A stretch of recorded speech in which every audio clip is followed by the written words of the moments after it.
I can't do Billy Mays either. I tell you what, since I am going to be reading all the text for Case 1, the original, I'm going to have to do different voices for the characters, so I guess I can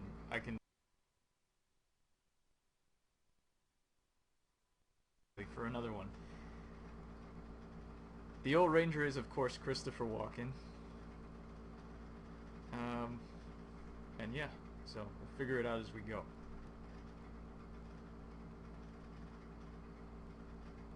Oh yeah. Oh, we got another viewer. Hello, Nihilyst. We're now up to 6 people. Excellent. That's 6 more people than I thought were going to be here.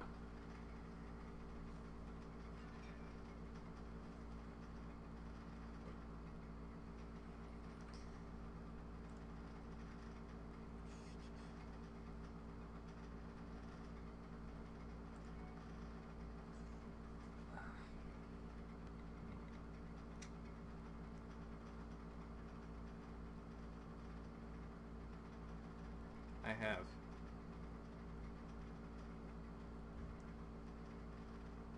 Oh look, some jerk named Drew Wellman retweeted my tweet. When was the last time I played this game? That is a good question. I don't remember. Probably a couple of years ago?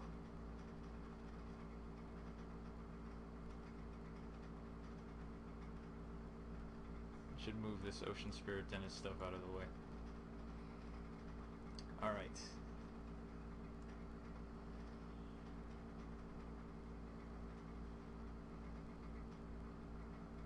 I am not wearing my green pants, no. If you like, I could change into them, but I think that might be a little weird. I'll change into my white t-shirt too.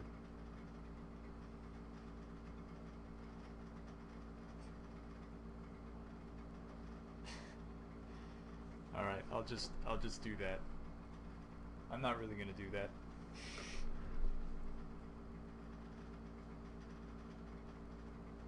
I'm sorry, I don't cosplay my own games. That would just be weird. But you all are welcome to wear white t-shirts and green pants if you like. I won't hold it against you.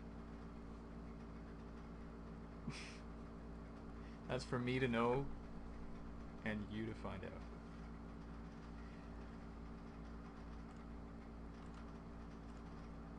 Alright, it's 10:04 and yeah, no, that doesn't count. It's 10:04, we got 6 people, I think that's good enough. We can get started.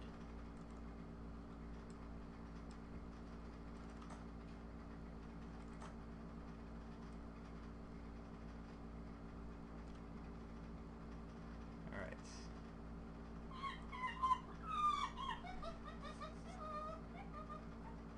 Monkey Games Entertainment. That was Edmundo's company. Let me turn that down. Are you not getting anything, James Rossi?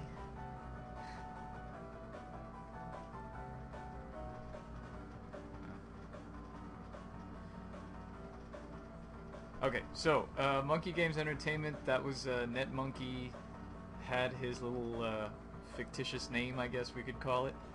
And so I hadn't decided to make Grundislav games yet back in 2004 when this game was made, so I used that. And as you can see in the title screen, this was the beginning of the, oh, you must be Ben Jordan, because in a fit of laziness I just took a picture of myself and photoshopped the hair slightly red. It actually looks more brown, but it's supposed to be red. And yeah. I've corrected that in the deluxe version, but it's, yeah.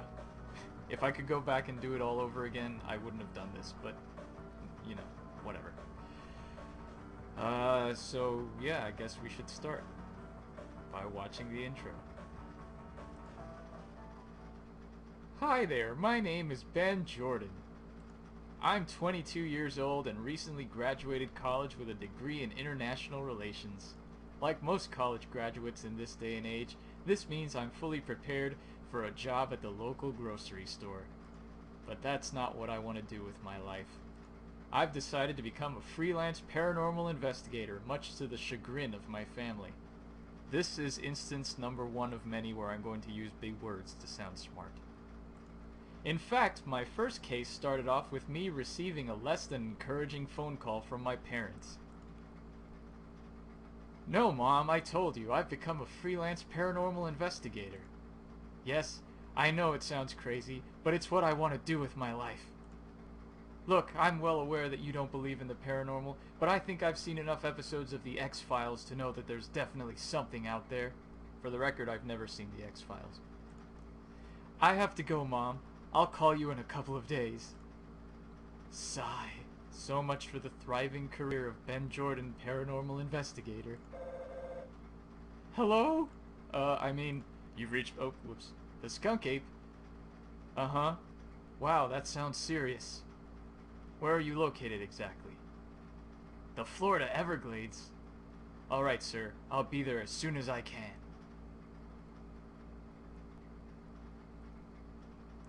Dark Side of the Moon. Well, looks like I'm on my way to Florida. Yeah, I decided to give him a Pink Floyd poster. So, yeah. Hi there, I'm Ben Jordan. Are you the park ranger who called me? I'm afraid not, young man. I'm glad you've arrived, though. Please come inside. So, what seems to be the trouble? I'm sorry to have to tell you this, but the ranger who called you here is dead. What happened to him? His body was found mutilated in the woods this morning. It's the 3rd time this has happened in the past week. 3 mutilated bodies in 3 weeks? What's going on? It doesn't take a genius to figure it out. Clearly, this is the work of the Skunk Ape. Skunk Ape, huh? Well, I guess I'd better start investigating. Okay.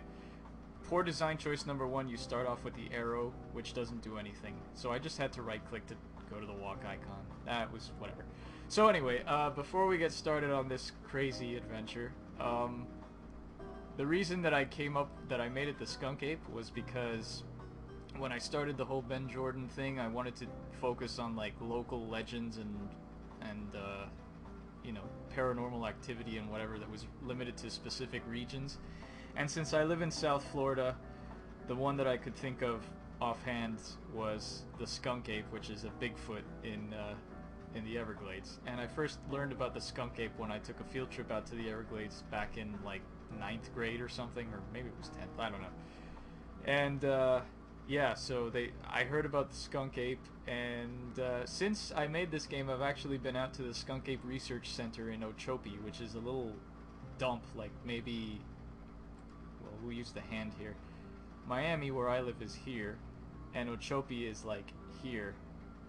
And yes, they have a yeah, it's a map.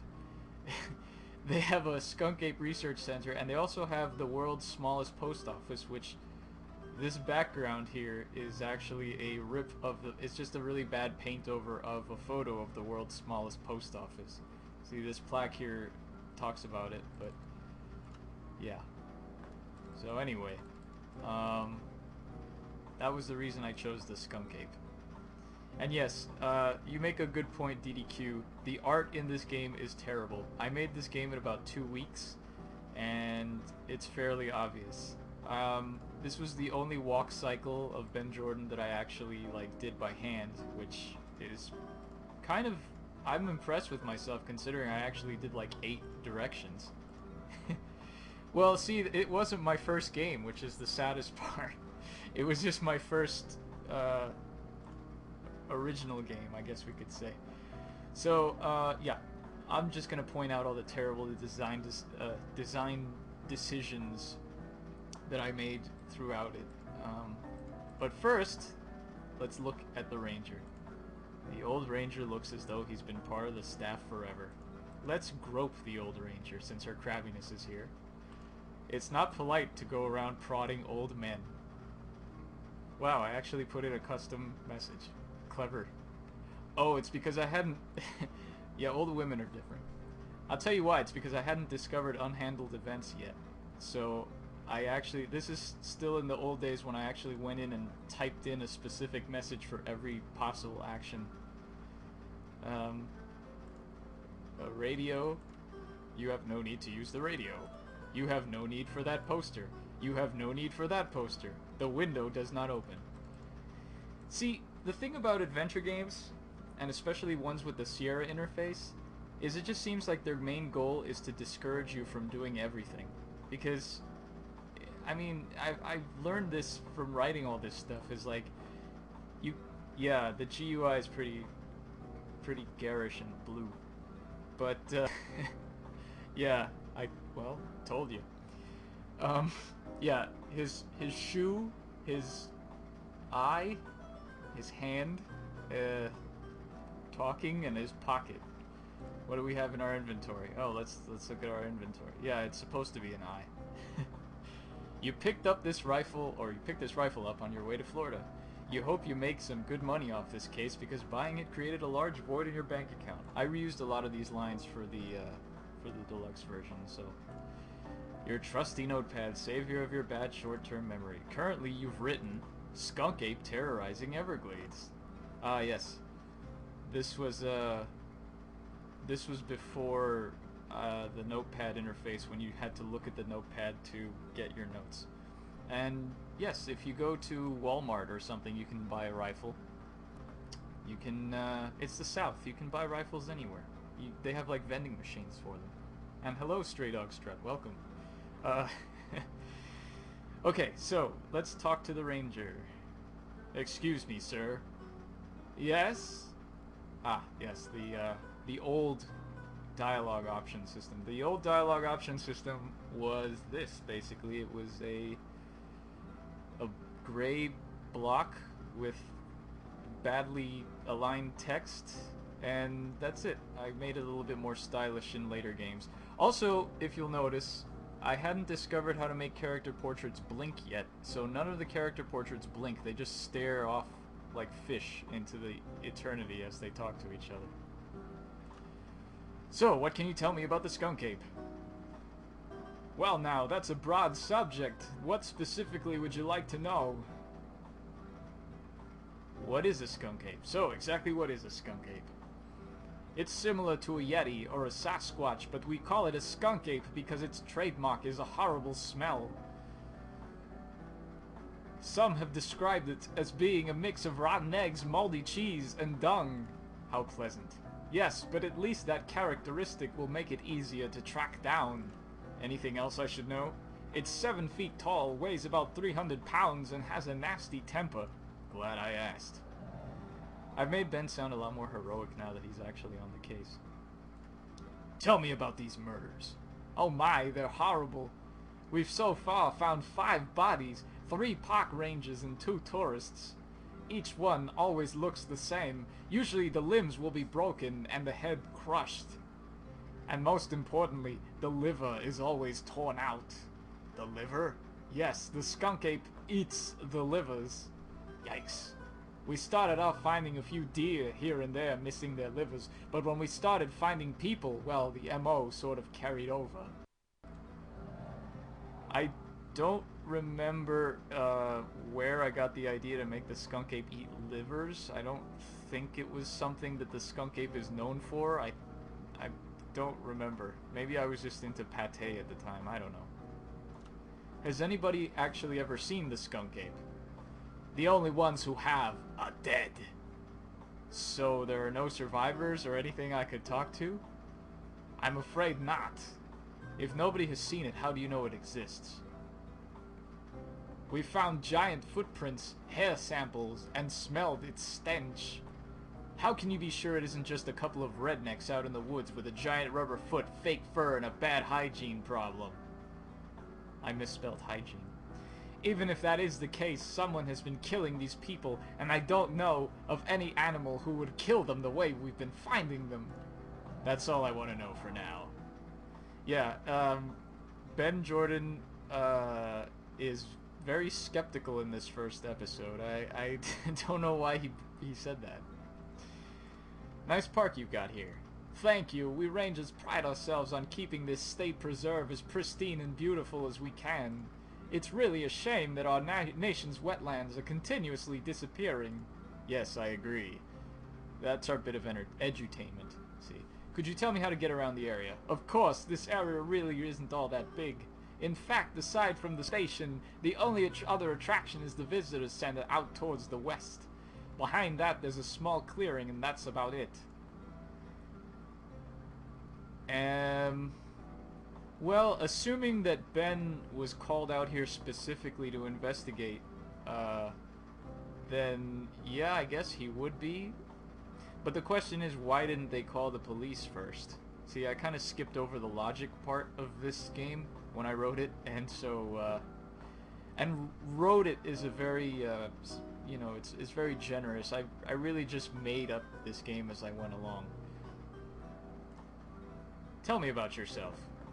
Me? I don't think there's much to say. My name is Ernie, and I've been a park ranger for over 30 years. Actually, you look kind of familiar. Have we met before? I can't say we have. Didn't you used to make cookies or something? No. I must be thinking of someone else then. Does I don't know if anybody gets that, but that was a really lame joke. Basically, he says that because Ernie's character portrait looks like Ernie the Keebler elf. And that's why I said that. I don't think anybody got that joke, except me. Now that I know about the skunk ape, what do you suggest I do about it? I suggest you take an airboat out to the site of the murders and camp out for a while. I don't recommend you go there alone, but most of the park rangers are too scared to go out into the woods nowadays. I'd go with you, but I don't think I'm up for much excitement anymore. You said most of the rangers are scared. Are there any who aren't? Well, there is one ranger, Ranger Rick, but I'm not positive he'll want to go along. Ranger Rick is the name of a kids magazine that I used to subscribe to when I was a kid. It was basically also about like the environment and whatever. Yeah. So there you go. That's why his name is Ranger Rick. Tell me about Ranger Rick. He's one of our bravest rangers, even though he's extremely superstitious. You might be able to convince him to go out into the woods with you, but I'm not too sure. I have to try. Where can I find him? Oh, I'm sure he's around here somewhere. Thanks for your help, sir.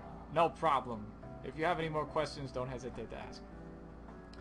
So yeah, he is around here somewhere. In fact, he's right outside. But first, let's loot the station. You peek inside the refrigerator and find a sandwich. Say, do you mind if I take this sandwich? Not at all, though I warn you, it's been sitting in there for a week or so. I guess nobody around here is a fan of liverwurst. Liverwurst. Gee, I wonder what we could use that for. A desk with lots of drawers leans against the rear wall. Tempting, isn't it? Yes, it is, so let's look. Searching through the drawers, you find a brochure for the park. Really? I don't remember. Oh, yeah, I remember now. Okay, yeah, this brochure is used in one of the stupidest puzzles in this entire game. The brochure contains information on the park and contains a photograph of each employee. There is a photo of each ranger, as well as a receptionist cutting some food with a knife at what appears to be a party. Remember that seemingly pointless detail, because it's going to come in handy later. A particularly fragrant liverwurst sandwich. God, who writes this crap? Oh, you can't use the sandwich on yourself, unfortunately. The ranger's desk is surprisingly free of clutter. There is nothing on the desk you need, and you don't think the ranger would appreciate you searching through the drawers. Despite the fact that he didn't mind us searching through his refrigerator and his other desk. I guess rangers are selective about where you search. And there's Ranger Rick, conveniently standing outside. A young, nervous-looking ranger. That's not a good idea to poke him. Too bad. Hello. How you doing? I don't know what should I make Ranger Rick sound like. I think he should sound like a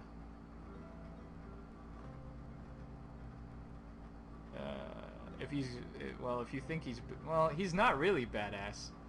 He's, you know what, okay, I'll make him sound like Ned Flanders, but first I'm gonna get some water because I've been talking a lot.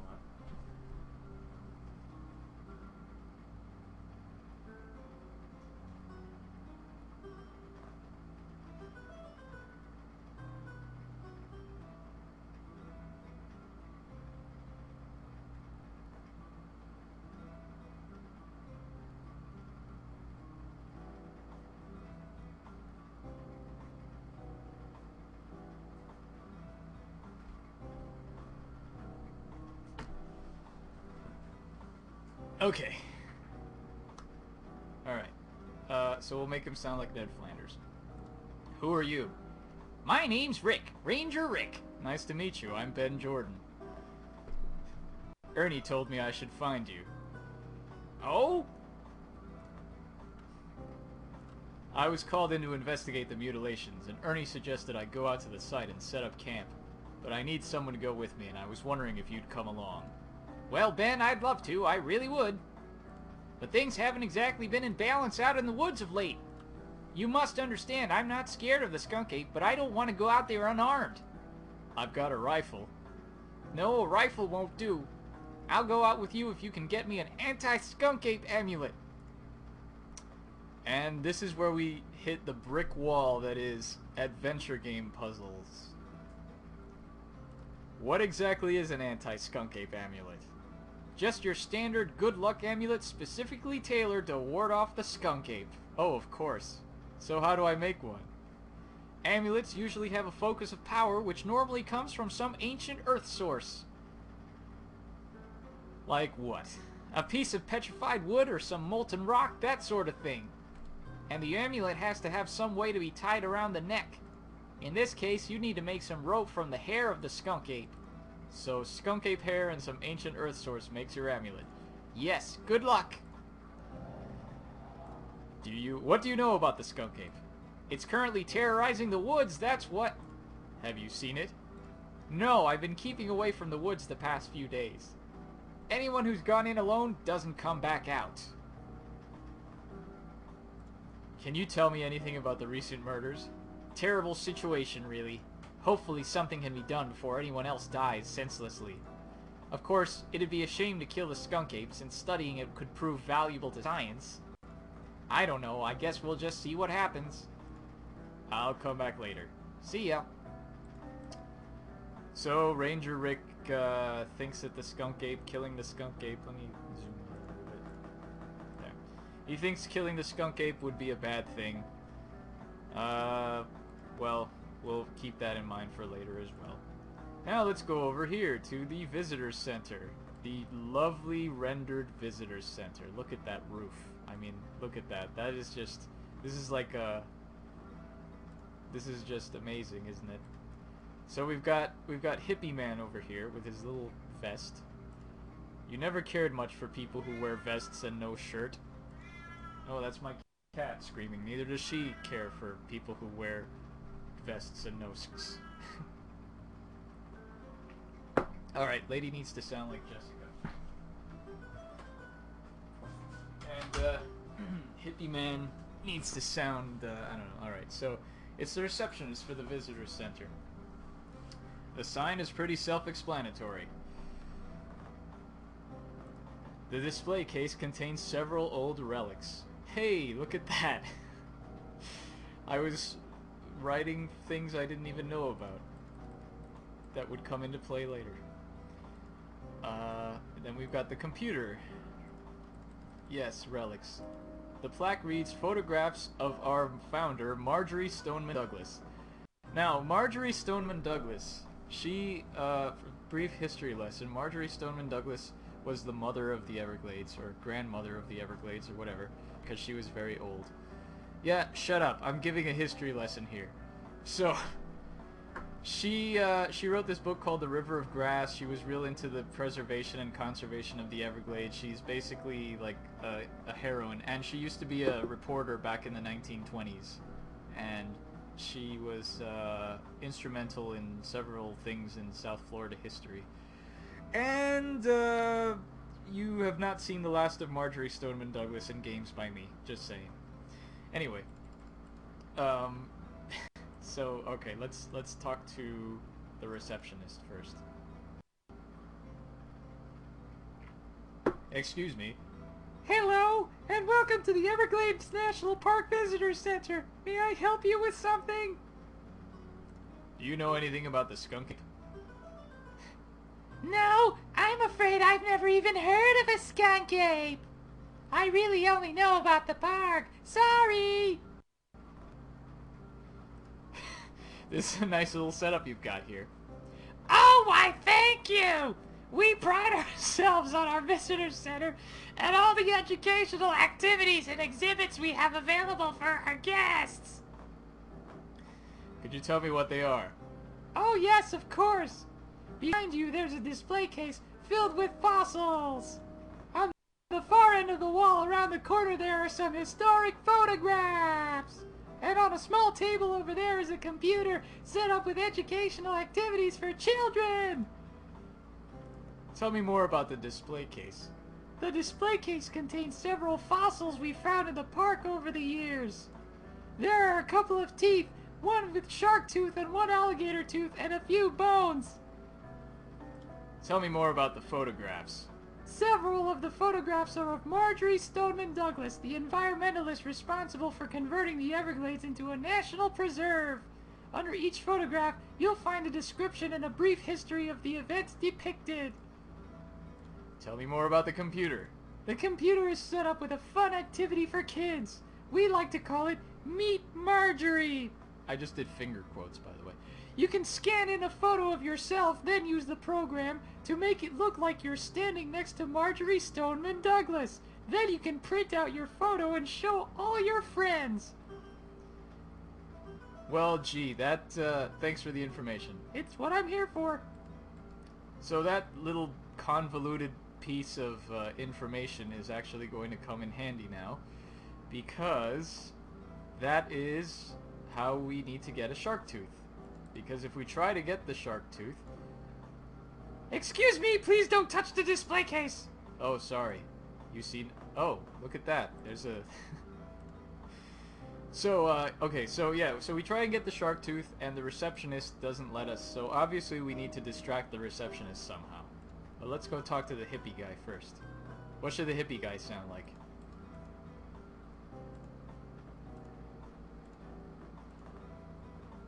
I don't know what Solid Snake sounds like.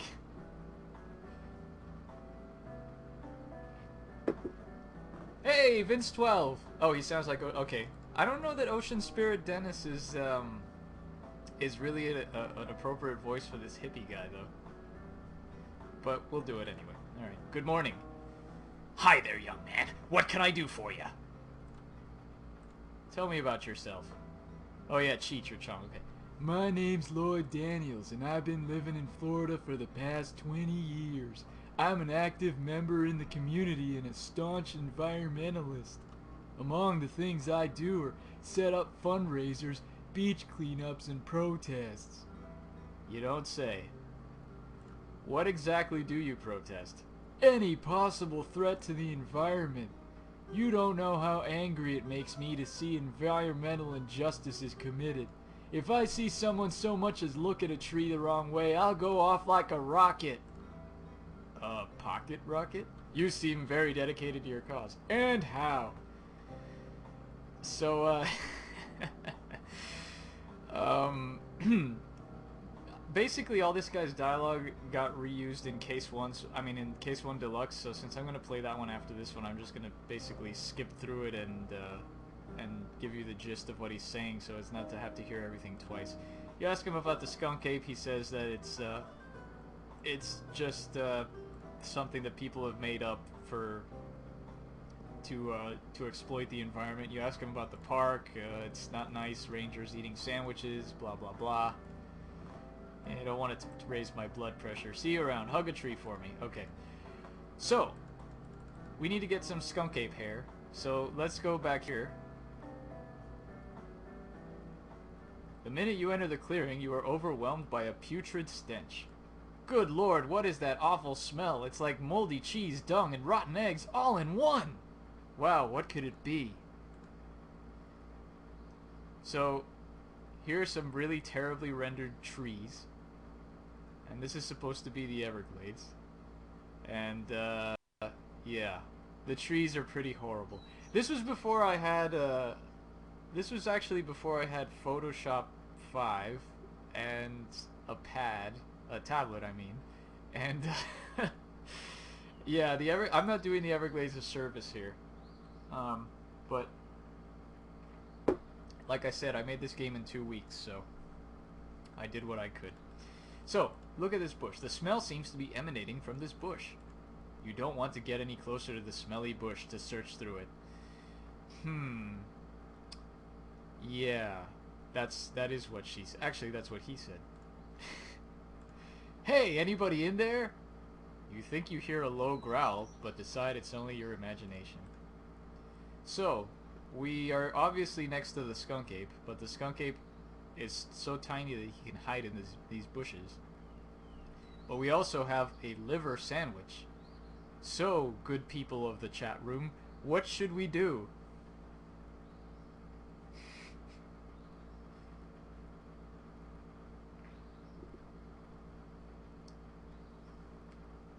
Swan dive? Dolphin dive? Well, okay, right. Well, the trees are not an active hotspot for this because I, again, didn't know about unhandled events. But if you use the sandwich on the bushes, Ben, you decide to leave the sandwich in the clearing. So just in case there really is... something in the bush, it will be lured out. I don't think that's correct grammar. So anyway, the sandwich. It's an old liverwurst sandwich. You don't want the sandwich anymore. Leave it where it is. So if we leave and come back, wow, look. Looks like whatever took the sandwich left something behind. You picked up the tuft of hair. Thank God it's hair, because it doesn't look like hair. And also, if you notice this kind of shadowed area here, that is one big footprint. You stick your foot in the print, it's at least 3 times the size of your own foot. Obviously it was Shaquille O'Neal hiding in the bushes, because Ben is tiny. Well, look, Ben has an extendo foot reach or something, I don't know. So we have, it's a lump of Sasquatch hair and mange. You suddenly get an odd sense of deja vu. That is a reference from Sam and Max. Bigfoot fur and mange. So, let us take a photograph of... Oh, you don't want that photograph. In this photograph, Marjorie Stoneman Douglas is looking at the camera and smiling regally. This photo shows Marjorie Stoneman Douglas sitting in a chair reading a book. You decide to borrow the photo for a bit. Yes, Marjorie Stoneman Douglas, MSD. So you use the computer. Meet Marjorie. Scan your photograph and one of Marjorie Stoneman Douglas from the wall. Ah yes, Compy 386, because Strong Bad was still cool back in 2004.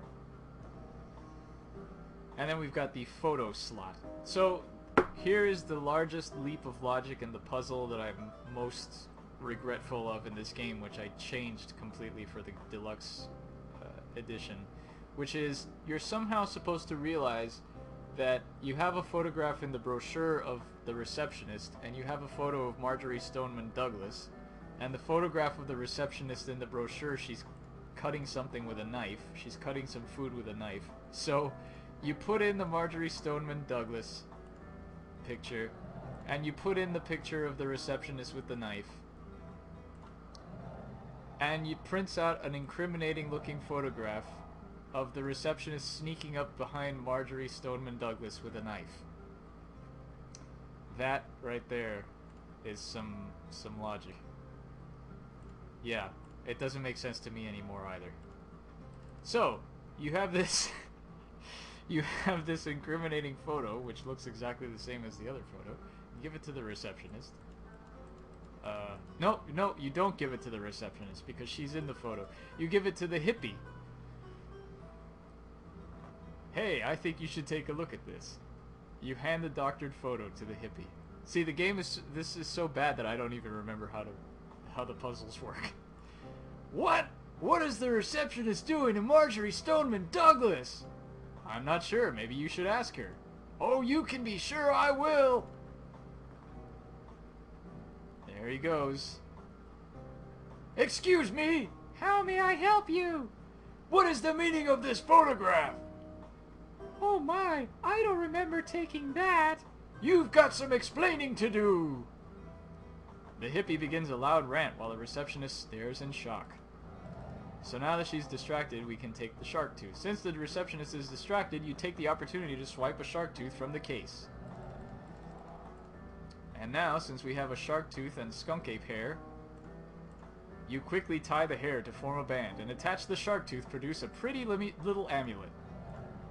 You've made an amulet. How crafty you are. How sarcastic the narrator is, too. And if you notice, we are now exactly halfway through the game.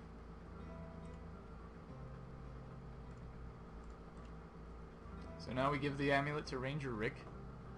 Here you are, Rick. I made you an amulet. Wow, this is great!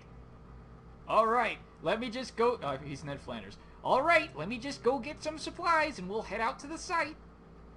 Later that afternoon. Oh yes, look at that. Well, this is it. This is the general area where we found all the bodies. And we're going to set up camp and sleep here. Yeah, a ranger's job is never done. Whatever that means. Ah, crap. Something wrong? I knew I forgot something. I left behind the sterno lamp, so we haven't got any light. Why don't we just get some firewood the old-fashioned way? It's hard to find much dried wood around here this time of year, but I guess it's worth a shot. Okay, you start setting up the tent and stuff, and I'll go look for firewood. Yes, the tent he keeps in his magic pants of giant pockets, and his way of setting up the tent is basically just standing there. Ranger pants are very, yeah, they're like a gateway to another dimension.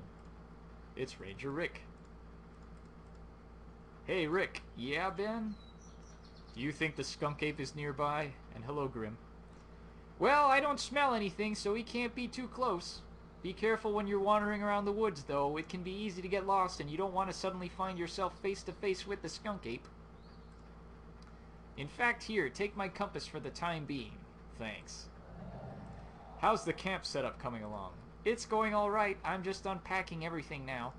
I'll set up the tent first and then make a little campfire area for tonight. What happens tonight? Marshmallow roasting! Sounds fun, but shouldn't we focus on finding the skunk ape? I know you're anxious to figure out what's going on, but when was the last time you went camping? I can't really remember. Exactly, so I figure we should have some fun before we get getting our hands dirty. I guess you're right. All work and no play after all. That's the spirit. I really don't like that exchange. That exchange makes Ranger Rick into, yeah, he's either a real creep or he's just an idiot. But the version of Ranger Rick in this game is just terrible. So, what made you decide to become a ranger anyway? Well, I always loved the outdoors, so this was my ideal job. We can get to know each other later, though. Right now, I need to set up camp. Oh yeah, we can get to know each other later, Ben. Rawr. Oh, of course, sorry about that. Hey, it's no problem. I'll just let you get back to setting up camp. Okay. Oh, Ben, your red hair. Yeah, anyway. So, we walk over here. Oh, look at that. It's a cave, I think. That is one big cave. And there's a stick on the ground. Let's take the stick. You pick up the dry stick. I guess Rick was right about there not being much firewood around. Remember that stick, because we're going to see this stick in at least 3 more Ben Jordan games. It's an ordinary dry stick. Rick's trusty stainless steel compass. Now we go inside the cave, because Ben's just either brave or an idiot. When you enter the cave, you are struck with the same foul odor you smelled behind the visitor's center. Phew! I guess I found the skunk ape's lair. Good thing he isn't home right now. The cave's ground is foul and muddy. There are some dark red stains on the wall of the cave and a pool of liquid on the ground. You get a sick feeling in the pit of your stomach. A few bones lay on the ground. They look human. You have no desire to touch the bones, and you don't want to get anywhere near the blood. There's a dark, large pit in the center of the cave. Unfortunately, it's too dark to see how deep it is or if there's anything in it. Common sense tells you not to stick your hand into a dark pit, so you don't. The cave walls are made of a dark rock. Okay, so here's another leap of logic. The cave walls are made of flint, which... how the hell are you supposed to know that? I don't know. But if you decide to use everything on everything and bang the steel compass on the flint wall, you get a spark, but nothing happens. So I guess we need to put the stick on the ground. Right. Yes, it is very stupid, I know. So then you hit it, and oh, the sparks shoot off the wall, and the stick catches fire. You pick up the lit stick, and now you're carrying a burning stick in your pants. The stick is on fire. Wow, really? Grundislav from 2004? Really? Alright. You throw the lit stick into the pit and peer inside. Gasp! It's a bunch of cocaine. But how are you supposed to know that? Yes, it does look like cocaine. It is tofu. Rick! Ben, what is it? Did you find the skunk ape? No, I found his lair, but that's not even the half of it. What happened? Oh, I looked in a hole, and inside there was a whole bunch of bags of cocaine. Cocaine, are you sure? I'm pretty sure. It certainly wasn't sugar. Odd. Why would there be cocaine in the skunk ape's cave? Well, obviously someone is trying to protect it and is using the skunk ape as a bodyguard. But who? That's what we need to find out. Well, it's getting kind of late. We should probably get some rest. I mean, we've been up all day. Yeah, you're right. We can both investigate tomorrow. A few hours later... Squeal like a pig, boy! Oh, now it's nighttime. Monkey Island fire. That fire is ripped from Monkey Island. And I realized that a career in international relations wasn't what I wanted to do with my life, so I decided to become a freelance paranormal investigator. Yeah, whatever. Yeah, I know, my parents thought I was nuts when I told them. But at least I'm out here actually on a case and not sitting around at home waiting for the phone to ring. I'm sure your family will be proud of you after you solve this case. I know what you mean about not having their approval, though. My parents practically disowned me when I told them I wanted to be a park ranger. This, by the way, is a feeble attempt at character development. Because Rick is going to... spoilers, but Rick is going to die in the next scene. They wanted me to follow in the footsteps of my father and grandfather and be a doctor, but I told them I was more interested in saving the world than saving people. Ooh, that's not the best thing to say to a doctor, I'm sure. Not at all. They, of course, took it the wrong way and kicked me out of the house, but I was able to land on my feet and get a job here. Well, I'm glad it all worked out for you in the end. Boy, we've been talking for hours. We should probably get to sleep. You're right. We definitely need to be well rested for tomorrow. You go on ahead. I'll put out the fire. Okay, good night, Rick. Sleep well. Get in that tent. You go into the tent and quickly fall asleep. However, around 2 a.m. you were awoken by a strange noise coming from somewhere near the camp. Hey, Rick, did you hear that? That is a giant tent. It's like the TARDIS of tents. It sounded like growling coming from the west. Rick? Where did he go? And where's my rifle? Uh-oh. You stumble outside and see that Rick is nowhere to be found. However, there is a pervasive odor coming from the west of the campsite. Pervasive, another SAT word.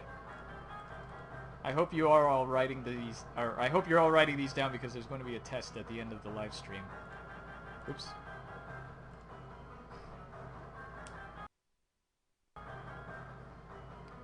Oh my god, it's the skunk ape! Rick, what are you doing? Ben, I found the skunk ape! I can see that, but why did you take my rifle? Do you know how much the Smithsonian would pay to have this thing? You mean, Rick, you're not actually a nature-loving ranger? I could finally get enough money to get out of this swamp and have a real life. What? I thought you said you loved being a park ranger. You try spending your days in the hot sun with mosquitoes biting you constantly and having to listen to smelly old hippies rant all day and see how you like it. Now, if you'll excuse me, I have to shoot this animal. Rick, look out! Oh, here comes the best animation in the whole game. What? No! Oh my god! Oh! Holy shit, that thing really is a monster! Suddenly you black out. See, I was being edgy there, and had been swearing. And Rick just had his head crushed by the skunk ape. Kind of. Maybe. Being brave in the face of danger was never your forte.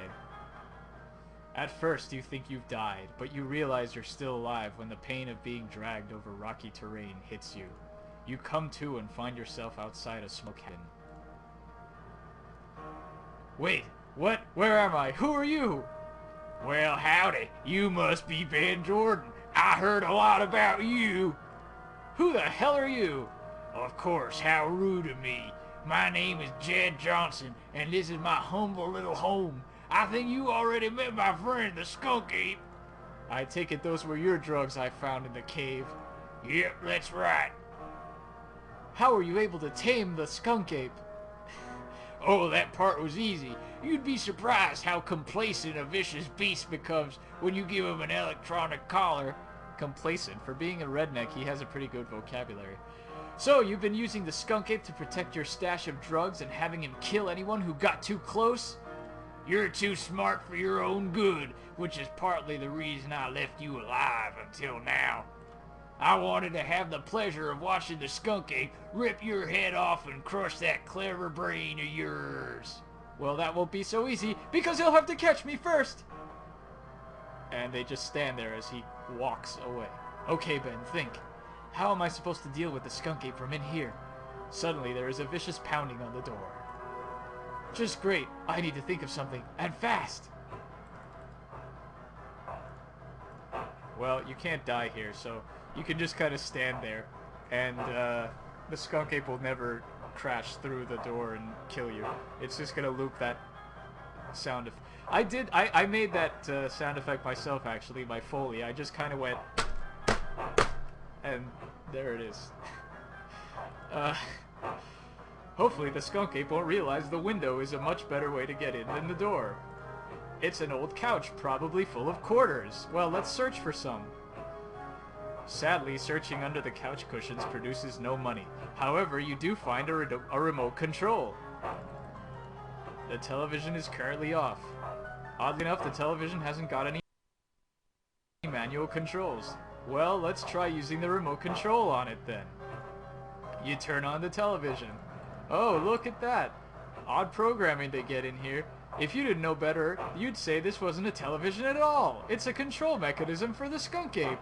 How convenient.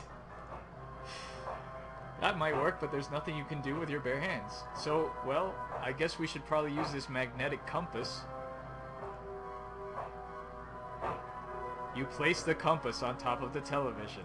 The magnet inside the compass causes the television to go haywire. You've messed up the skunk ape's controls. Hey, why'd you come back over here? You're supposed to be killing Jordan. Hey, what are you doing? No, stop! Get away from me! Oh! And now oh! Ben, you're back already. What happened? It's a long story, but the skunk ape won't be a problem anymore. Did you kill it? No, but he was being controlled by a drug trafficker who is no longer with us. I see. What about Rick? He didn't make it. That's a shame. Well, I suppose getting down to business is necessary. I'll write you a check for your services. Thanks, I appreciate it. Well, Ernie, I'd love to stick around, but I haven't showered in over 24 hours and I need to be getting home. Take care of yourself, Ben. Feel free to come back and visit any time. Maybe I will, Ernie, but for now, there's a whole world of paranormal activity I have to explore. And many more sequels to come. So long. And so Ben Jordan returned home after his first successful case. However, his rest would not last long, as he would soon be called upon to solve another baffling case. Writing, scripting, and art by Francisco Gonzalez. Music by Andreas Slott. Special thanks to beta testers Barry and Williams and Edmundo Ruiz. And that's it for Ben Jordan, Case 1, the original. Yeah, well, it was pretty terrible. It has not stood the test of time, I don't think. I was pretty eager to release a game, and so I didn't really put too much effort into making sense of it. No, it didn't age well, much like your mom, DDQ. Oh snap. So let's play Case 1 Deluxe. Oh.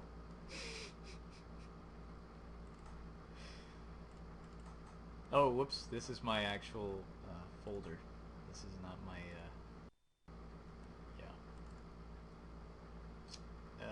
AGS games, BJ1 Deluxe. Here we go.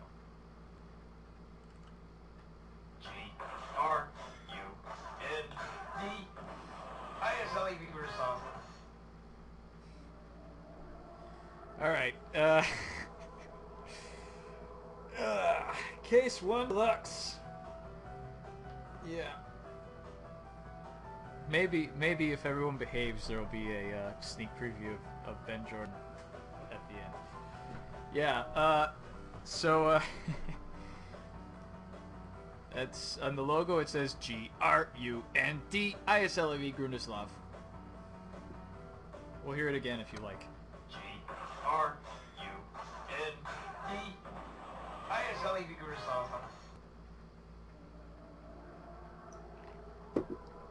ISLAV Grundislav. It's just, you know, all bunched together. So, okay, so Case 1 Deluxe. Yes, it's called spelling. So yeah, so after the after I made Case 2 and Case 3 and Case 4, and I was working on Case 5, I went out to the Everglades because a couple of AGSers came to visit me, and I took them to the Everglades. And when I was walking around out there, I thought, you know what?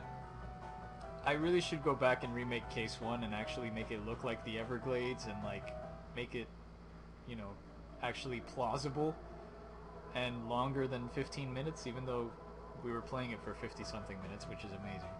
So I decided to... Yeah, exactly. Less shitty. So I decided to go back and revamp it, and so then we have this. And then I also decided to add voices to it, because why not?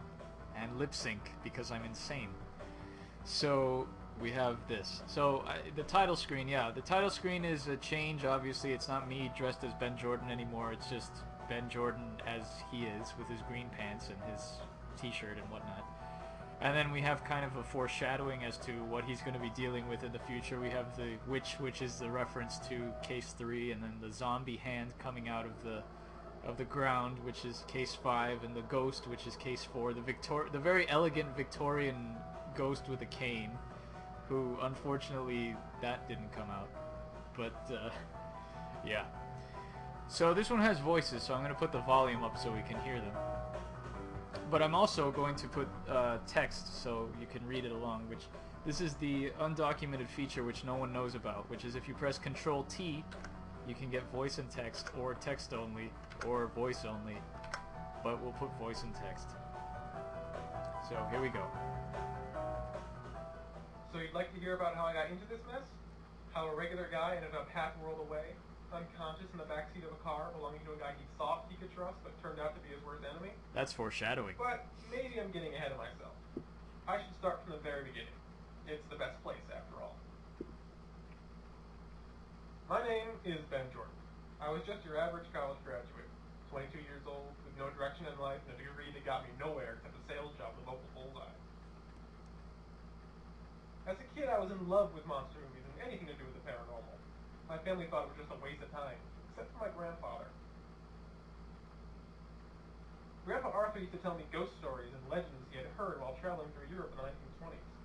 This really fueled my interest in the paranormal. By the time I finished high school, I was obsessed. I wanted to travel and see if the legends were true, but I had to put my dreams aside and go to college to appease my parents. I ended up studying international relations, which bored me to tears, so I passed the time by reading my books on the paranormal, listening to Pink Floyd, and dreaming of my ideal career. One day I was browsing the web and found a book called The Paranormal Investigator's Handbook by Professor Quincy Sanborn. I ordered it immediately and read it cover to cover the day it arrived. It was then that I decided I was going to become a paranormal investigator. So after graduating, I asked my parents to loan me some money, advertised my services on the internet, and sat back waiting for the cases to come rolling in.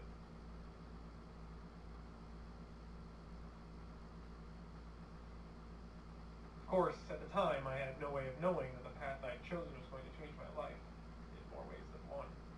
Dun dun dun!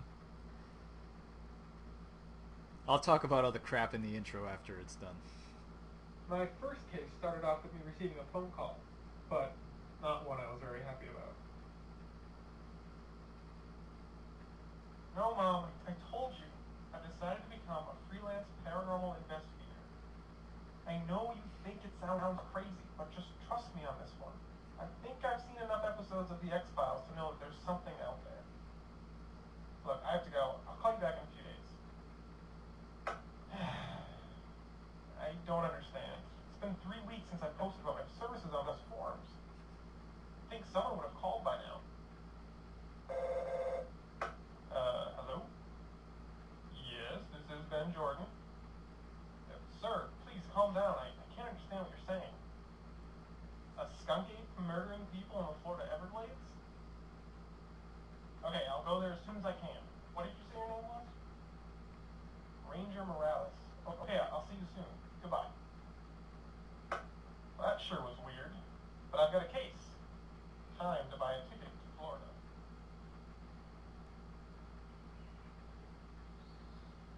Hello, I'm Ben Jordan. Are you Ranger Morales? I'm afraid not, young man.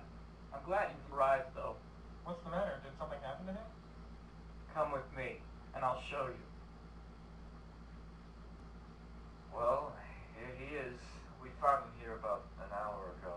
My God, what did this to him? It seems that this was the work of a creature that up until now was just a legend. A monster known as the skunk ape.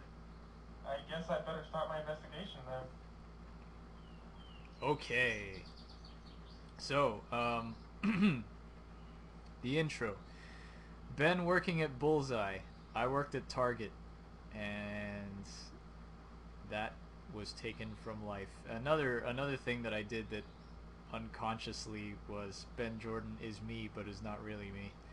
So, yeah, Bullseye was obviously Target. Grandpa Arthur, he wasn't mentioned until case 3, and so I decided to go back and put him in since the beginning because his role in behind the scenes events is important. Yeah, that guy, he does. So,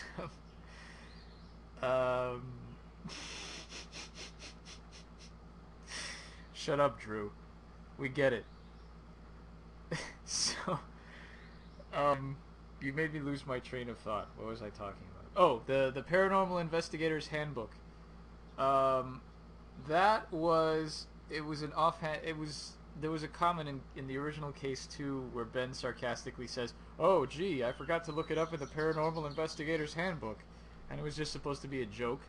But then I thought maybe I should actually make a Paranormal Investigator's Handbook, so I did. And Quincy Sanborn, you meet him in case 6, and we all know that. Well, most of us maybe know that, but yeah.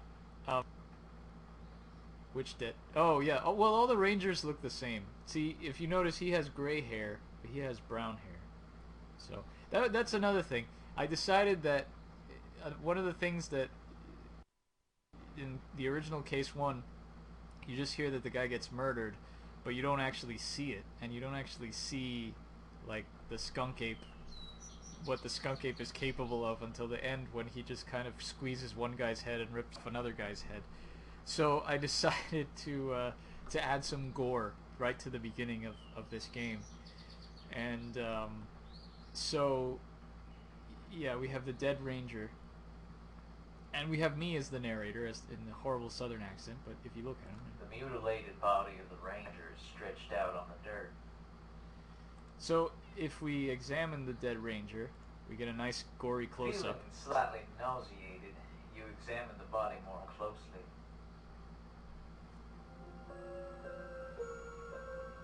So yeah, we get a nice gory close-up which is a complete rip-off, or I like to call it an homage to, of course, Lorabo 2, the Dagger of Amun-Ra.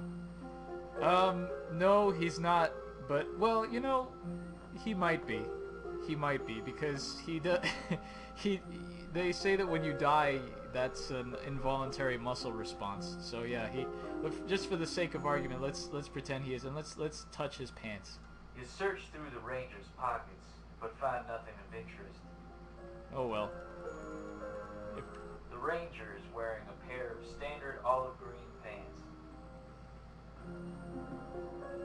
The ranger's face is twisted into an expression of sheer horror. Either his attacker caught him by surprise, or he's just shocked at the fact that his innards are currently on display to the rest of the world. Yeah, Lorabo 2 was a big influence on the messages that I wrote here too, because the narrator in Lorabo 2 was always very chipper about examining dead bodies and very, you know, that. So if you poke him and you know. Keep your fingers out of the ranger's face. Just because he's dead, that's no excuse for you to be rude to him. The ranger's mutilated and blood-soaked body is stretched out here, the latest victim of the skunk ape. Yeah, it is very much the Dagger of Amun-Ra. This is...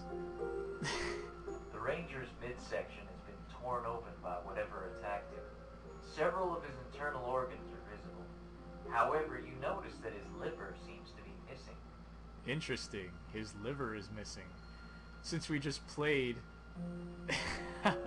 Since we just played the original, that must mean that something's going on. Yeah, I really should have made Ben screaming like a girl. That would have been great. A large pool of blood is collected under the body. You'd really rather not handle another man's organs. Ho ho, innuendo. Oh man, I totally forgot to touch myself in the first game. A large... Right. Okay, so so what you're supposed to do here is, obviously he has some hair clutched in his hand. There seems to be a tuft of hair clutched in the ranger's hand. Maybe he pulled it off the skunk ape as he was being attacked. So now we have the biggest homage to Lorabo. You pick it up and place it in your purse. Did I say purse? I meant pocket.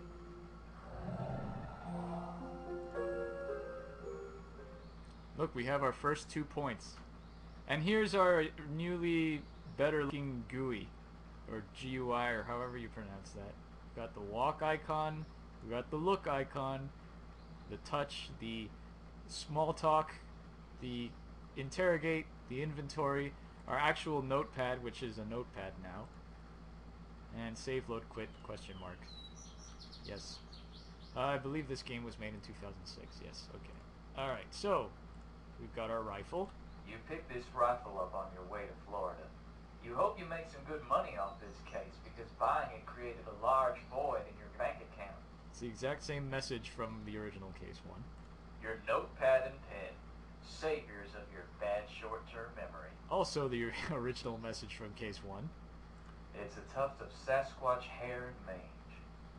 But now you can actually touch inventory items.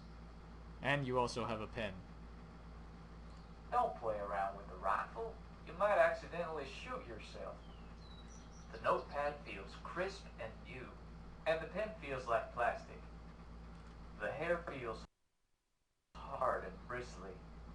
That's not the only thing that feels hard and bristly. Oh. Alright. So, Now another addition which I learned is there's hotspot labels, which is very handy. It's you, Ben Jordan, on your first case. Exciting, isn't it? And if you try and touch yourself, Now is not the time for that. because if it's a game made by me, there's going to be at least one masturbation joke in it. At least one. You hum a little tune to yourself.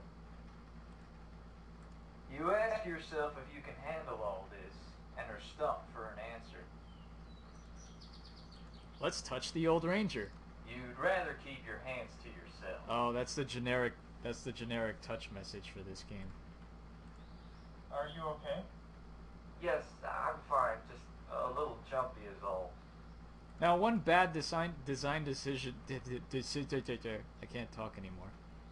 One not so great or bad design decision that I made in this screen is that you can't just walk off the screen. I've read a lot of feedback that people were stuck on this screen for like half an hour and they couldn't figure out where to go, because you're actually supposed to talk to the ranger and get a map from him, and then you can use the map to navigate all around the park.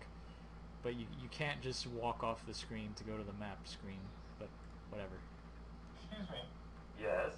If you ask him about the park, he gives you a map. This is a nice park you've got here. Thanks. We rangers pride ourselves on keeping this state preserve as pristine and beautiful as we can. It's really a shame that our nation's wetlands are constantly disappearing. Yes, I agree. Can you tell me how to get around the area?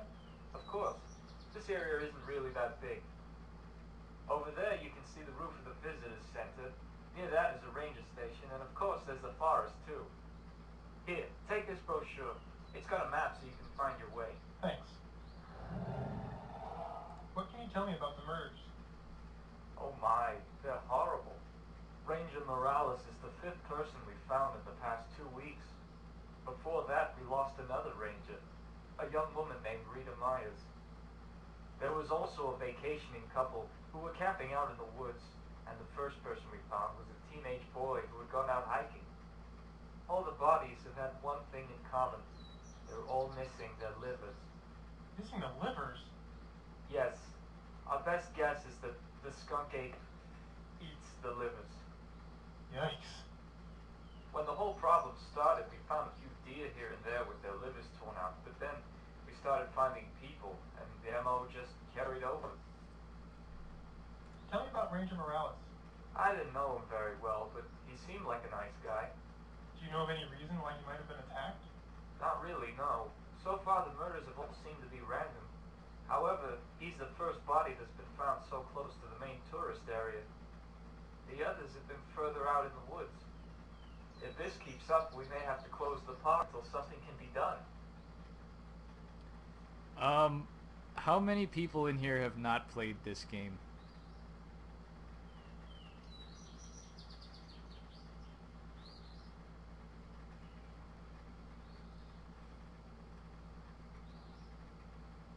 Because if...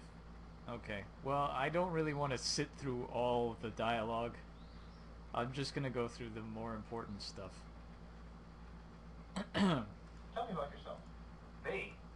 Blah, blah, blah. What do you know about the skunk? I... Are there any other... What? So, glad I... That's all. Okay. So, now that I know more or less what I'm doing... Same thing, he tells you about the skunk Tell me ape. about Ranger Rick. He hasn't Ranger been work- Rick. The thing about him, Well, alright, you know where... he should be... Thanks. No, Ranger Rick's at the ranger station. Alright, let's look at our brochure. you open up the brochure and look at the map. Ooh. Alright. Let's go look at Ranger Rick. There's the ranger station again.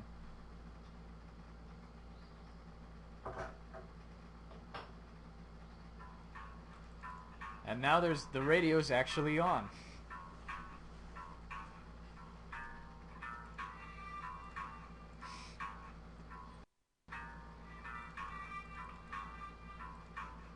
The desk has a couple of drawers.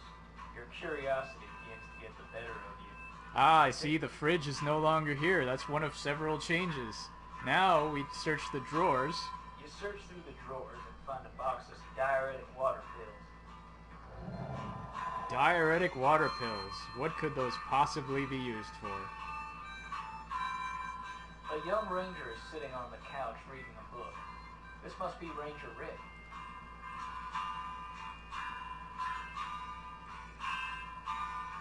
Oh, that music. I performed that music myself, actually. And since everyone is here, I think it's time to do an encore. Let me see if I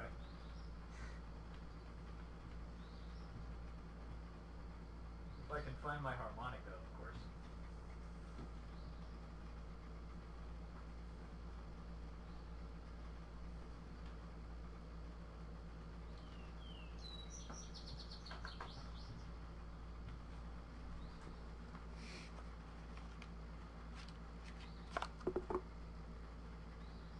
I'll play along to the music.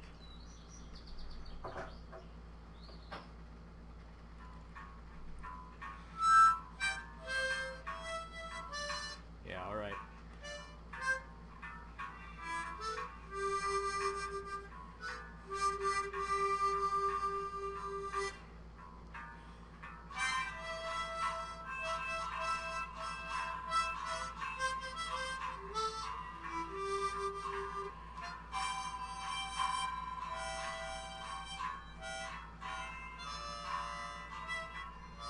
Can I ask you about some stuff? Sure, what's up?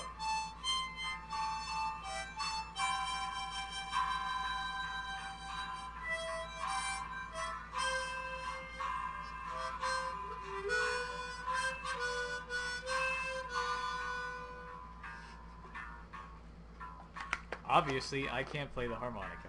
You're Ranger Rick, aren't you? Yes, I am. What can I do for you? My name's Ben Jordan. I was called out here by Ranger Morales. Oh, you're the paranormal investigator guy, aren't you? That's me.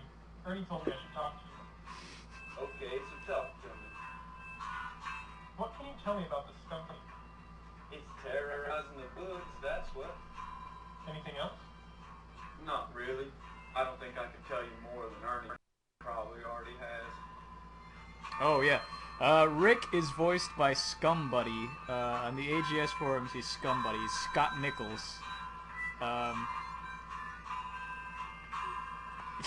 Yeah, he voiced him. Yeah, I didn't go back and proofread. There's a lot of dialogue that's a little different from what's written. That happens a whole lot in Case 7. Is there anything you can tell me about the recent murders? Terrible, aren't they? It's bad enough to lose your co-workers, but when the public are victims too, it becomes a whole different story. Hopefully something can be done before anybody else dies so horribly. But then that's what you get for, isn't it? What's that you're reading? It's part of a series about this kid who wants to be a professional fish tank cleaner. That sounds fascinating. This one I'm reading is part 5, where he goes to Bangladesh. Is it any good? Not really.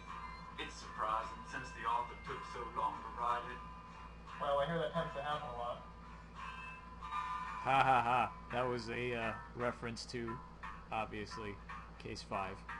That's some nice music you're listening to. It's the only radio station we get out here. But even this music is better than no music, in my opinion. Your opinion is wrong, Ranger Rick. Very, very wrong. So what's it like to be a ranger? I like it. It's a fun job. The pay could be a little better. But then the government doesn't send much money our way. Ernie suggested I should find someone to go into the woods with and try to track down the skunk ape. He said you were the guy I should go to. Well, Ben, I'd love to go with you, really, I would. But with the sudden appearance of the skunk ape, things in the woods haven't exactly been in balance lately. I wouldn't feel right going out there without some protection. I've got a rifle. Whoa. No, I didn't mean that kind of protection. Ben turned into Well, Max I Headroom guess there we for a could minute. look for a pharmacy or something. But I should tell you, that's not my thing. I mean, there's nothing wrong with... Ben, I'm talking about a nature amulet. Oh, a nature amulet. Of course. What's a nature amulet? It's an amulet that wards off evil spirits and attracts good-natured spirits. So if I can get you one, will you come with me? Sure, Okay, so how do I do it? it's complicated. Nature amulets just don't grow on trees, you know. The base is made from an ancient earth object, like a bone or a rock. You'll need some animal hair to make a string so the amulet can be worn. And the amulet needs to be blessed by a shaman. Got it? Yeah, I'll see what I can do. Okay, I'm going now. Take it easy.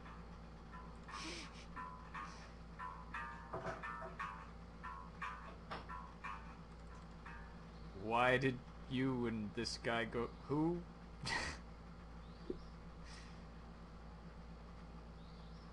You open up the brochure and look at the map. Right. So the the amulet puzzle has a little bit more to it this time. It's not just getting the hair and the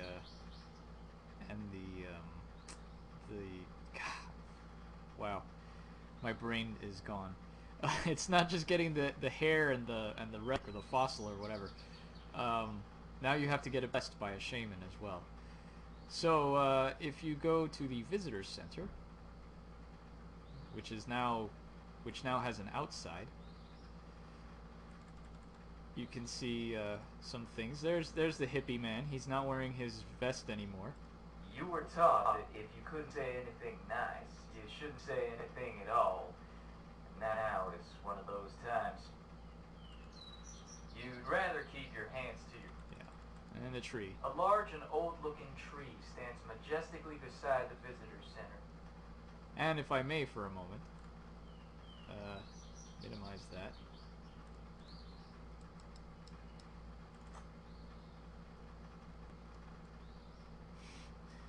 See if I can find.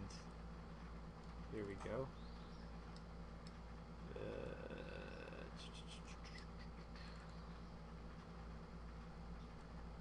There's the actual visitors center on which this background is based on. That is the actual Everglades Visitors Center, or part of it anyway. And there's this guy.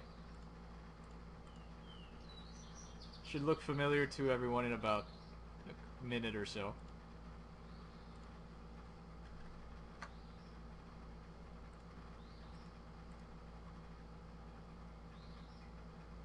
That's a nice sign you got there. Thanks. I painted it myself using my own blood. I see. Hello. Hey there, young man. Tell me about yourself.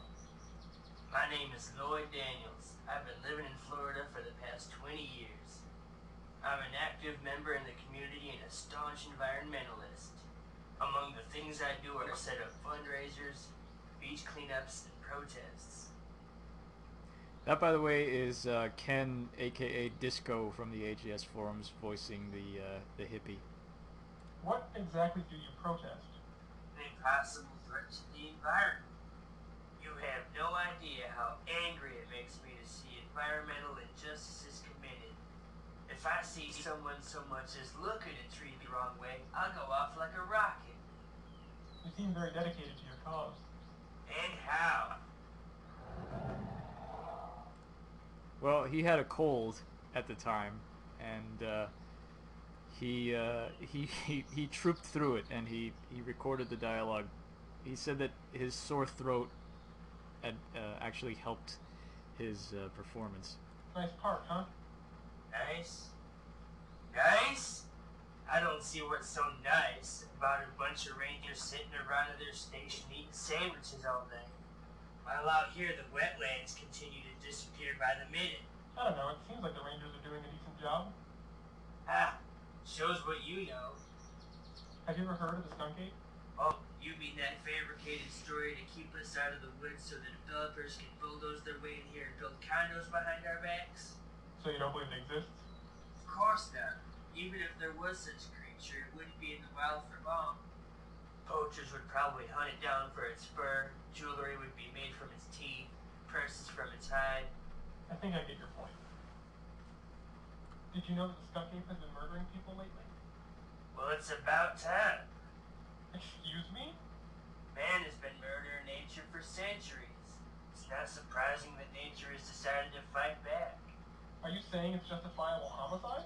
Now don't go putting words in my mouth, boy. All I'm saying is, maybe this is the wake-up call people need, regardless of whether or not some made-up creature is doing it. See you around. Hug a tree for me. Yeah. So he's just as crazy as he was in the original, but there's a little more you get to do with him. So this door, this is a little design tip for anybody who wants to make automatic doors in AGS. There's two good ways to do this, I think anyway. You can either click on the door with the hand icon and it'll automatically walk over to it, or you can just walk over to it, and since it has a sensor, there's a region in place here, and the door will open also. I don't voice Ben Jordan because that would just completely cement the Ben Jordan is you thing. So, no, I don't want to voice Ben Jordan. Anyway, it's too many lines, and I think Eric does a good job. Eric, that's Eric, Mr. Colossal Fierstein, who voices Ben Jordan, by the way. Yeah, it works both ways, the door, too. Yeah, so, yeah, just a little tip there for... I'm not Ben Jordan. Well, in the movie, yeah. Hey, Nick Triangle. Welcome. Yeah, it should be. Okay, so, Visitor Center. Oh, by the way, this Ben Jordan Case 1 Deluxe is the Glenn Ross of the Ben Jordan series, in that there are absolutely no female characters in this game. I think it was probably because I couldn't get any female actresses, voice actresses. So, yeah, it's all men. The receptionist is now a man, even though he's got giant hair, like a woman. But, yeah, I couldn't get any. It's the story of my life. But, yeah, there's no female characters. Let's say the skunk ape is a girl. Why don't we? I mean, let's, just for the sake of this, let's we'll say the skunk ape's a girl. A bad design choice that I made in this particular room, which I think stumped a few people, and it should have been more clearly indicated that there's an exit to the right of the screen, which you can't really tell. But if you walk off, see, and the walk side isn't, you have to get very, very close to the edge of the screen to walk off the edge of the screen. But there is actually a second part to this visitor center over here. So let's talk to the receptionist, whose character portrait is based on Sam Zudi Gray, who I used to do the AGS PodQuest with, or still do, and his voice is actually that of Dave Gilbert of the Blackwell games. Hello. Hello, and welcome to the Everglades National Park Visitor Center. How can I help you? Do you know anything about the skunk ape? Can't say I do. I've never even heard of the skunk ape before. Oh, well, never mind then. Have you heard about the recent murders? I think I overheard one of the rangers talking about it. But nobody around here tells me anything, since I'm just a receptionist. I'm pretty clueless when it comes to park gossip.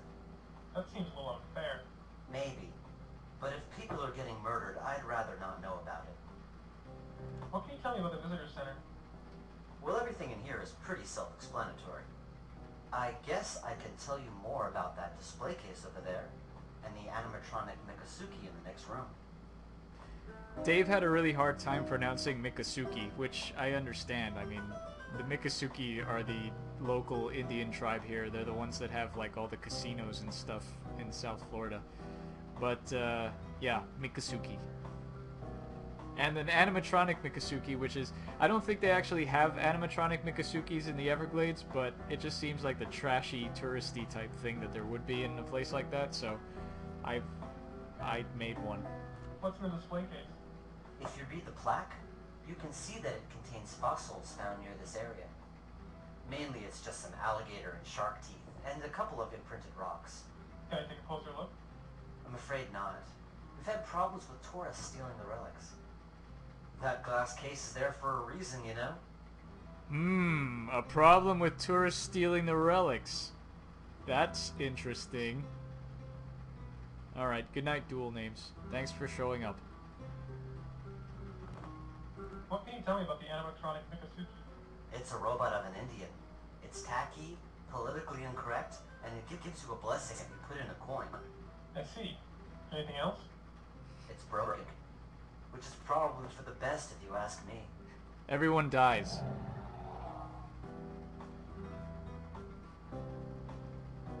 Tell me something about yourself. What for? I don't know, I was just being friendly. If it's all the same to you, I'd rather not talk about myself. Okay, fair enough. That's not the information I needed. Enjoy your visit. Sometimes I find when I'm writing dialogue that I kind of paint myself into a corner, like the whole tell me about yourself thing. Because, I mean, personally, I don't know, I kind of like talking to people and saying tell me about yourself, but, and writing games, it's kind of, I mean, it's okay to like tell a little bit about the character and stuff, but it just, like, how many people honestly go up to other people and just say, hey, tell me about yourself? So, like you guys were saying about if people actually talked like people do in adventure games, it would just be really weird. But for some reason, I always seem to end up asking everybody about themselves in all the dialogues I write.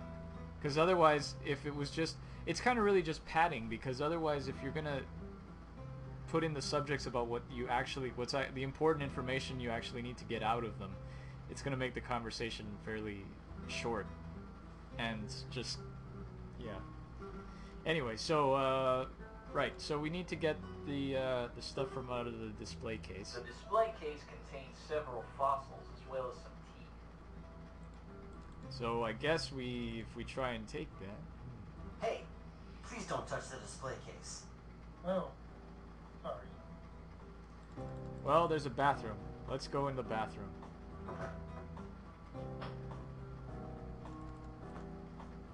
A large mirror hangs on the wall above the sink. You don't have time to play around with the mirror right now. Yeah, he has. In case 7. But he's made a virgin sacrifice in case 3, so...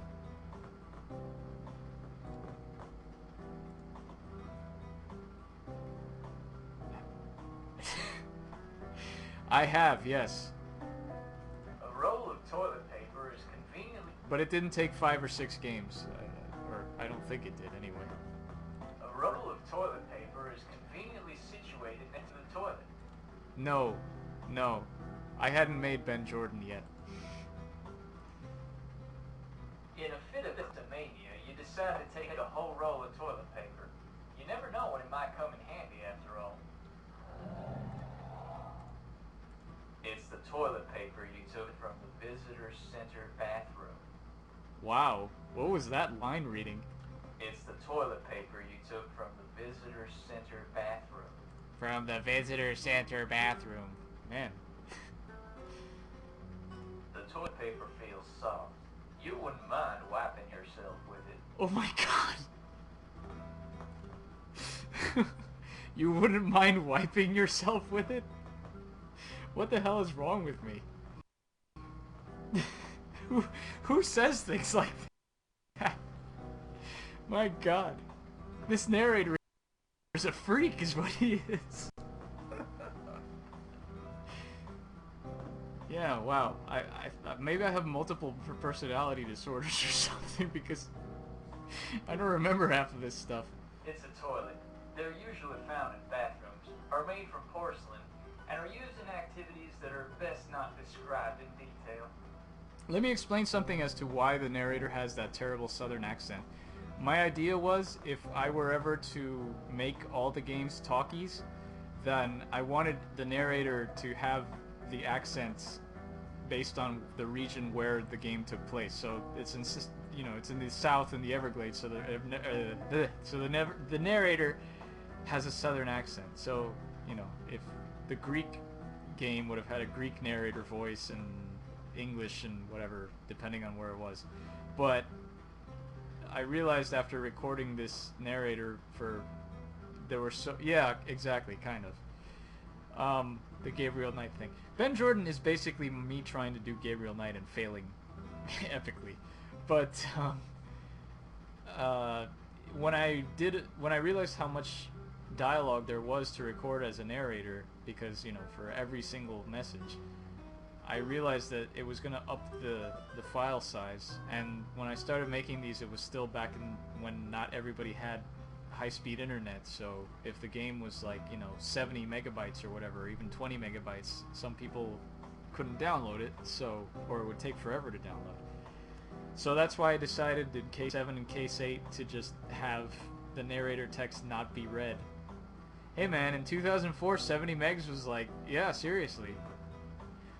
So yeah, that's why the narrator text is not voiced and all the other characters are in the other talkie games. But it would have been interesting to have narrators from different countries. So, continuing on. We have to get this guy out of the room so we can take the thing out of the case. And we just so happen to have... It's a box of P-Rex brand diuretic water pills. And he is drinking out of a mug. On the counter is a white mug. Written on it are the words, "My other cup is blue." No one complained about the narrator text being unvoiced. In fact, more people complained about the voice that I did for this narrator than people complained about not having a narrator voice, so it's probably just as well. People really didn't like the narrator in this game. The receptionist probably wouldn't appreciate you messing around with his mug. Well, it's just I wouldn't want to lay someone with all that text anyway to have to read. So if we use these P-Rex diuretic pills on the mug, you take the opportunity to slip a water pill into the receptionist's drink when he isn't looking. It quickly dissolves. That's some class animation. The right there. receptionist takes a big gulp from his mug. For a while, nothing much happens, but then... Oh man, that water went right through me. Excuse me a second, will ya?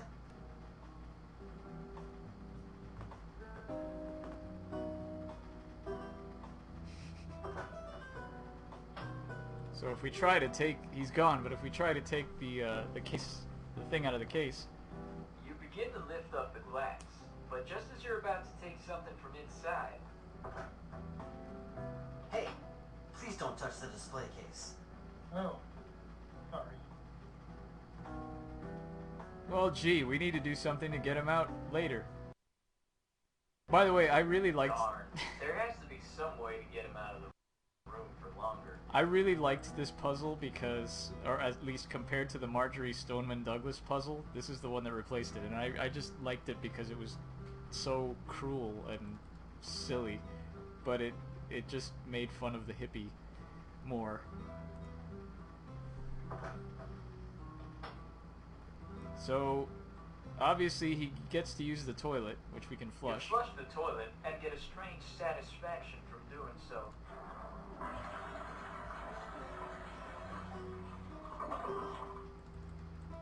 So obviously we need to break the toilet. Yes, it is me narrating. With childish delight, you toss the entire roll of toilet paper into the toilet bowl. You flush the toilet. Oh dear, it seems that you're throwing the toilet paper into the toilet has caused it to become clogged.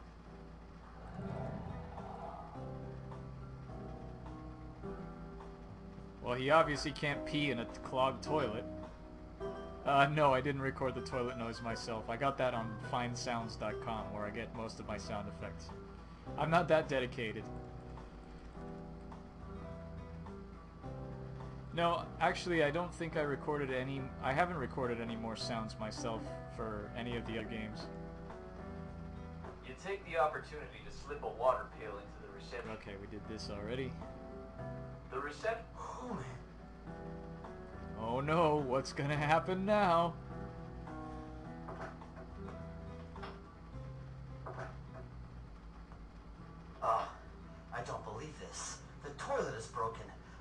find some place to pee.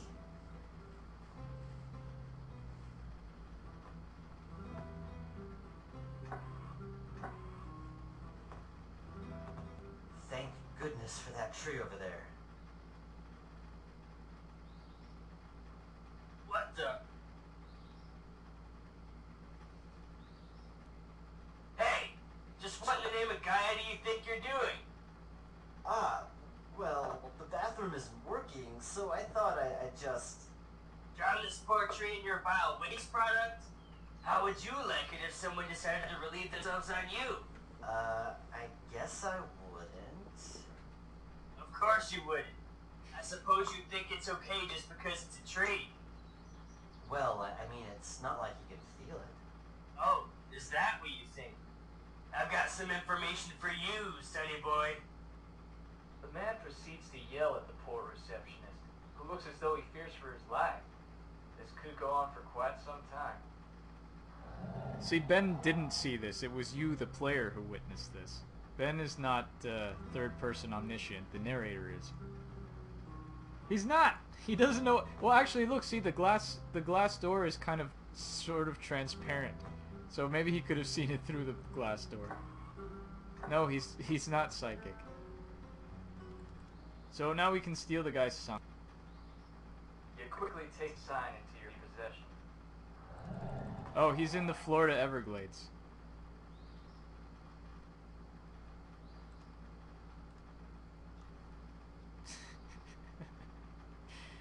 Alright, so now we need to, we've got the hair, and, oh, also, I forgot to get the, why? Because he's investigating the skunk ape. He was called out to investigate the skunk ape.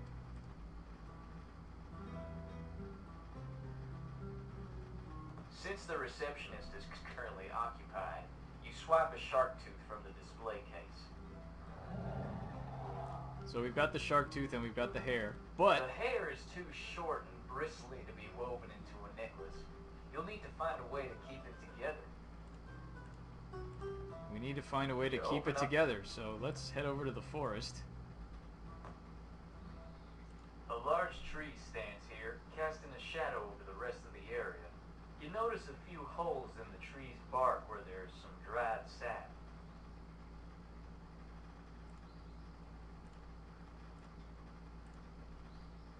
Feeling no remorse, you viciously stab the tree with the pointed end of the picket sign.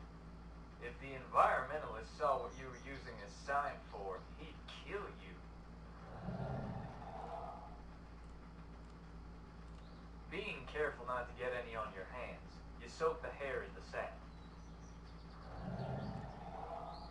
Sappy hair. You manage to weave the sticky hair into a necklace and attach it to the shark tooth. That is the exact same graphic of the amulet as the original case one. I didn't feel like drawing a new one. You put your craftiness to use and constructed a nature amulet. But we still need to get it blessed by a shaman, so... You open up.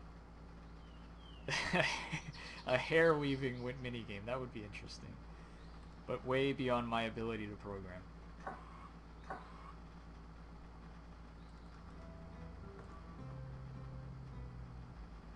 So we go and see the insensitive shaman, or the insensitive robot, I should say. And there's... It's a coin slot, presumably for putting in coins. There seems to be something stuck in it. You can't reach into the coin slot with your fingers. Well, gee, what do we have that could fit into the coin slot? The pen.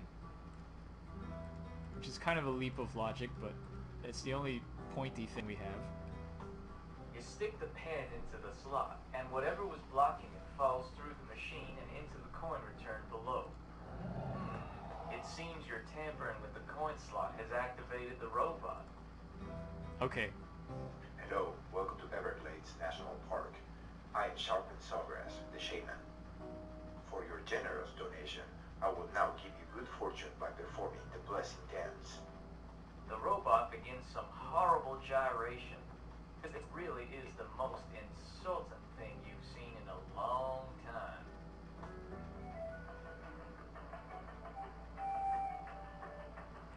By the way, that dance was rotoscoped.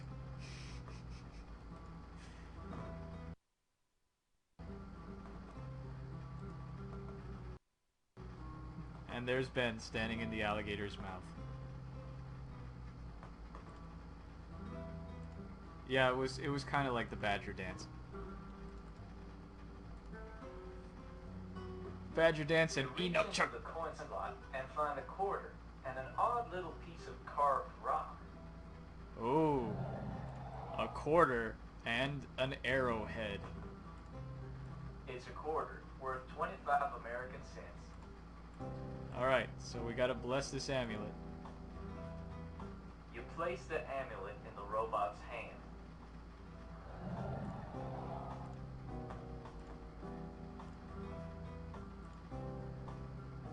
With the amulet on the robot, you insert the quarter and hope this does the trick. Hello, for After the robot concludes its little jig, you remove the amulet from its hand. It hasn't exactly been blessed by an authentic shaman, but you hope Rick won't notice. Snake! Snake! Oh, it's a snake. Alright, Yup. now we can finally give this to Ranger Rick. Oh, and since Virgil wasn't here before, we'll look at the Feel gory it, picture. Ooh. Erection on the Ranger.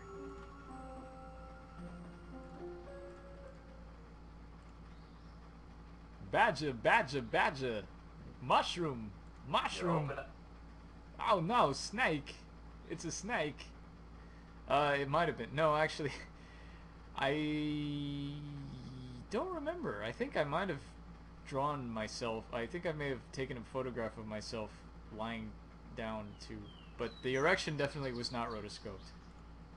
It wasn't even intended. It was just bad shading.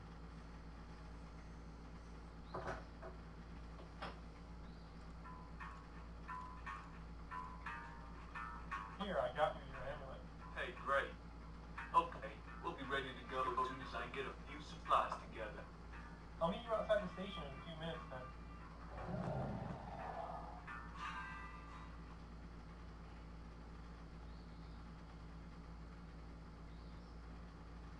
Here we are. This area is where we found all the other victims of the skunk ape. And we're going to camp here? Yeah, the skunk ape's probably nearby. I think this will be a good place to start tracking him from. How exactly are we going to find him? We'll go out looking for him later. In the meantime, I'm gonna start setting up the tent. You can look around if you want, but be careful you don't get lost. It may not seem like it, but it's really easy to lose your way out there. In fact, here, take my compass. It should come in handy. Thanks, yes. No, a skunk ape is Bigfoot. Is a Bigfoot.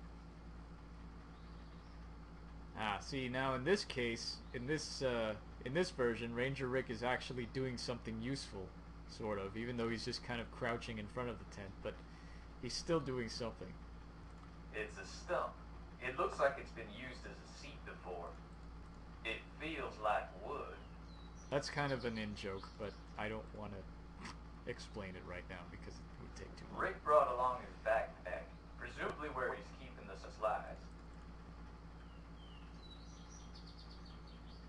You look through Rick's backpack and find a small bottle of nasal decongestant. Hey, Rick, mind if I borrow this for a little while? Not a problem. Be my guest.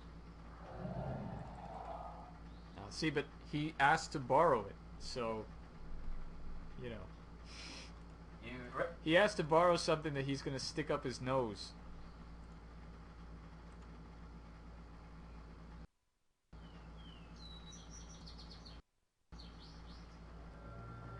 Okay, so here's here's the famous maze portion of all adventure games.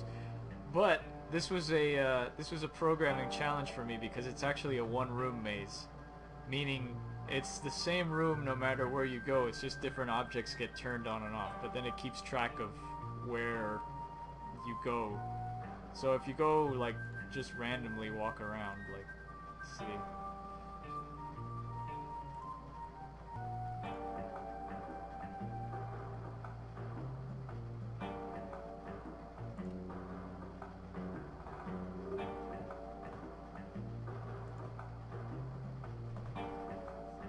After a few screens, you wind up back at camp. So, you need to find a way to, oh, I'm sorry, but this is not the first one-room maze. There's another one-room maze in Case 8, but it's easier to navigate than this. Well, it's kind of easier to navigate than this. So the way you're supposed to do this is, obviously, the skunk ape stinks, so you have to smell him, and if you use the nasal decongestant... You spray the nasal decongestant in your nose and take a deep breath. That sure cleared out your sinuses. So now if you smell around... Taking a deep breath, you notice a strange odor which seems to be coming from the west. The nose points you in the right direction of where you need to go. You take...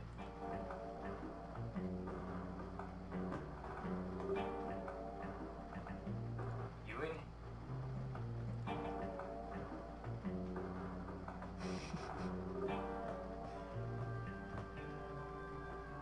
You take...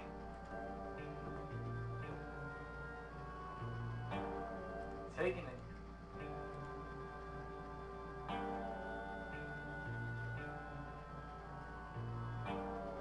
Getting a... You can find your way through Fantastic Luck, but the decongestant tells you where to go. Taking a deep...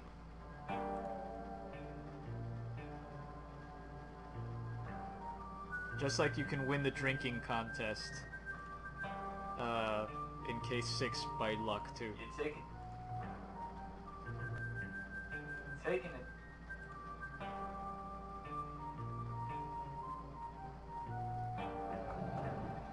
Alright, and we made it to the skunk ape's lair, which doesn't look as horrible as it did in the original, but it's still kind of funky looking. But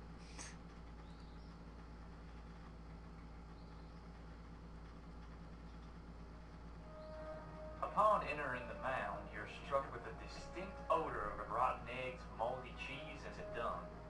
Man, stinks in here. I guess I found the skunk ape's lair. so also, if you notice, this time around, the skunk ape's lair is not made of rock or a cave. It's made of wood or something. On the wall are dark red stains. You suddenly get a sick feeling in the pit of your stomach. There's a small pile of bones on the ground. They look distinctly human. A large pile of dried grass and leaves is assembled in the corner. This must be where the skunk ape sleeps, especially if the smell is any indication. Searching the nest, you find a large stick. A stick, you say? Why, look, it's our old friend Sticky the Stick. It's a dry and slightly smelly stick. So the puzzle's the same as in the original Case 1. There's still the whole flint and steel thing, but now instead of hitting the compass against the steel, or the steel compass against the flint wall, you have a steel compass. It's Rick's trusted stainless steel compass. And It's an arrowhead, carved from what appears to be flint. so if you strike those two together, Striking the steel compass and flint arrowhead together creates a spark. a Spock, whatever that is, a Mr. Spock. So you can actually use this as an inventory item to light the stick on fire this time Strike around, the compass and then use it to look in the hole. your heart beating quickly, you toss the lit stick into the pit.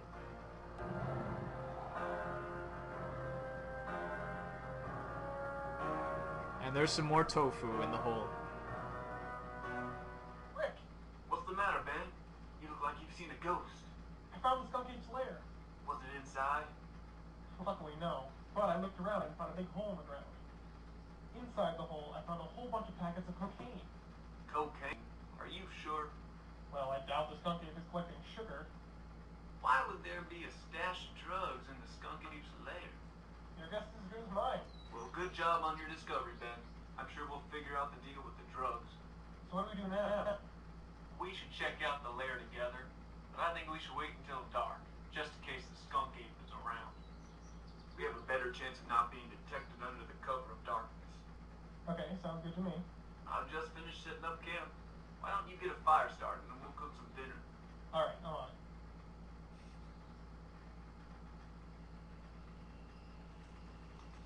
And I realized that a career in international relations wasn't what I wanted, so I decided to become a freelance paranormal investigator.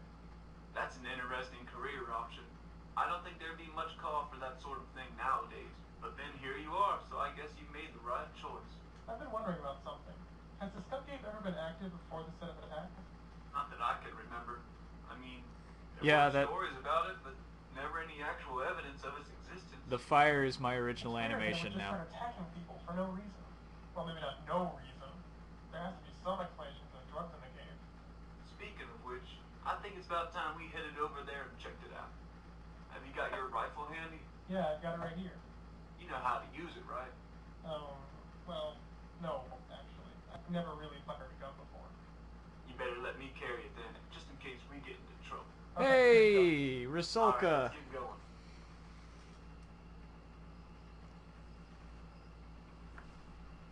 So this is it, huh? This is it. Are you sure it's a good idea to be going in alone? If skunk ape is in there, I'll just come back out. Okay, I've got you covered. Alright, so, yeah, I lost my train of thought, but anyway, so this is Ranger Rick about to get killed again, but in a much more cinematic way. Much to your relief, you see that the skunk ape has not returned to its lair yet. Suddenly, you hear some commotion outside.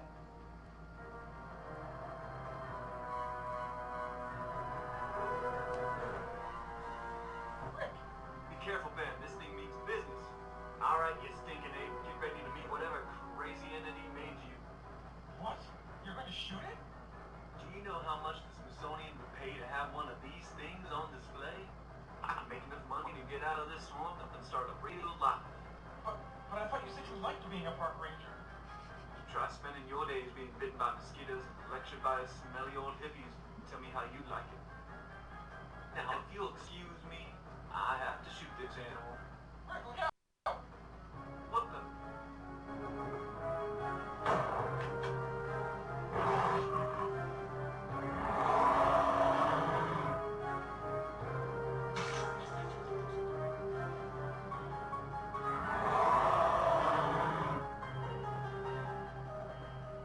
After running for what feels like hours, you finally seem to have lost the skunk ape. Now it's just a question of finding your way out of this forest. And that was, yeah. Yeah, I wanted to use those panels. I wanted to use those comic panels like in Gabriel Knight 1 because, like I said, I'm ripping off Gabriel Knight tremendously with this series. And so I figured that that might be an easier way to show more dramatic moments than just kind of having little pixelated skunk apes run across and rip off people's heads. And I thought it was more effective to show a silhouette of Rick getting ripped in half than actual like bloody, gory, whatever, like in the beginning. And yes, comic panels are sexy, except when well, I don't know. I guess they are. Oh yeah, so here we are in an unwalkable area. There we go, smoke. There seems to be a steady plume of smoke coming from somewhere to the north. So yeah, this was another big change. I kind of extended the ending a little bit because instead of just having you wake up and be there, blackout, wake up and then be there with the bad guy in the bad guy's lair, you kind of slowly approach him and then figure that something's wrong as you get there. What a nice little house. It's a large stone chimney. Seems you found the source of the smoke. It's like one of those little fairy tale cottages. You could The welcoming light through the window suggests that someone is home. If this were a Roberta Williams game, the 3 bears would probably live in this cottage. Oh yeah, you could probably eat the side of it. And then you'd die of, like, gingerbread poisoning or something. You decide to see if anyone is home. Just a minute. No, could that be at this time of night? Who is it? My name's Ben Jordan. I'm being chased by a giant monster. Oh, yeah. That sounded perfectly reasonable. Crazy kid. Alright, hold on a second. Come on in. Thanks, sir. I really appreciate you letting me in. Call me Jed. You ain't from around these parts, are you? No, actually, I'm not. So what do you do out in the woods? Is it late at night? Have you ever heard of the skunk ape? Did you say the skunk ape was chasing you? Yeah, you know about it? Boy, you've been living in the woods as long as I have. You seem that innocent. How'd the skunk ape find you anyway? Well, I found him, actually. I was looking for his lair with a ranger from the park. I see. And did you find it? Yeah, we were looking into that when the skunk ape showed up and killed the ranger. You don't say. Well, then I'm gonna go call a friend of mine. He'll be able to help you get out of here and back to safety. Make yourself at home in the meantime. I'll be right back. Yeah, so... Jed disappears into the next room. You're left with a somewhat uneasy feeling, particularly because you thought you noticed his attitude change a bit when you mentioned the skunk ape's lair. He's gonna go bring out the GIMP now. Yeah, so the fire animation, as Vince pointed out, is the exact same fire animation from the campfire, just slowed down a little bit. Actually, I think this is an animated background, and the fire's just copy-pasted into the background, which is why it's slower. Jed is voiced by, I don't think he's really on the AGS forums that much anymore, but Cameron Urquhart. He's Australian. He's from Geelong, I believe. Rusalka probably knows where that is.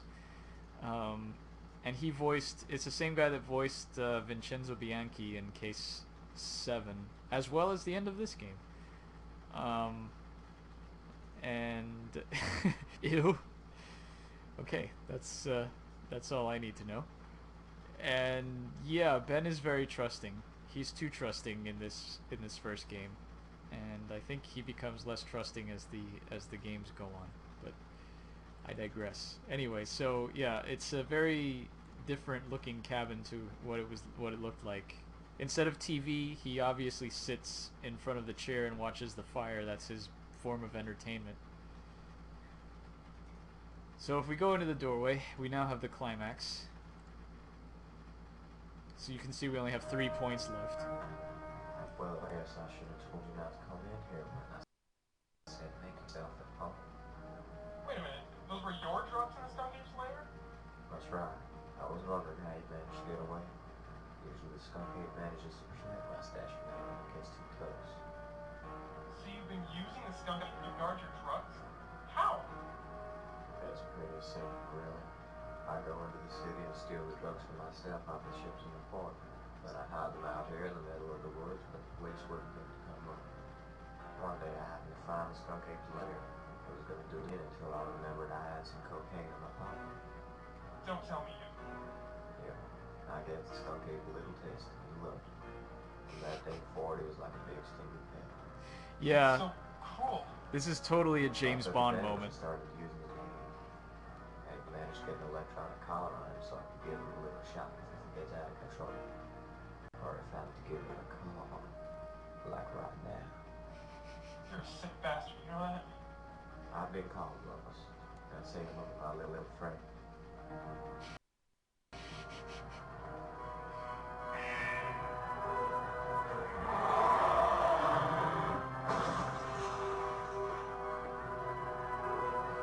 So we're not gonna do anything and let the skunk ape kill us. But yeah, in retrospect, the whole skunk ape, you know, electronic collar, drug addict thing is a little convoluted. But, oh, here we go. Oh, Ben Jordan Well, died. that outcome wasn't very good. Let's try that again, shall we? Oh, we get to listen to this whole thing again.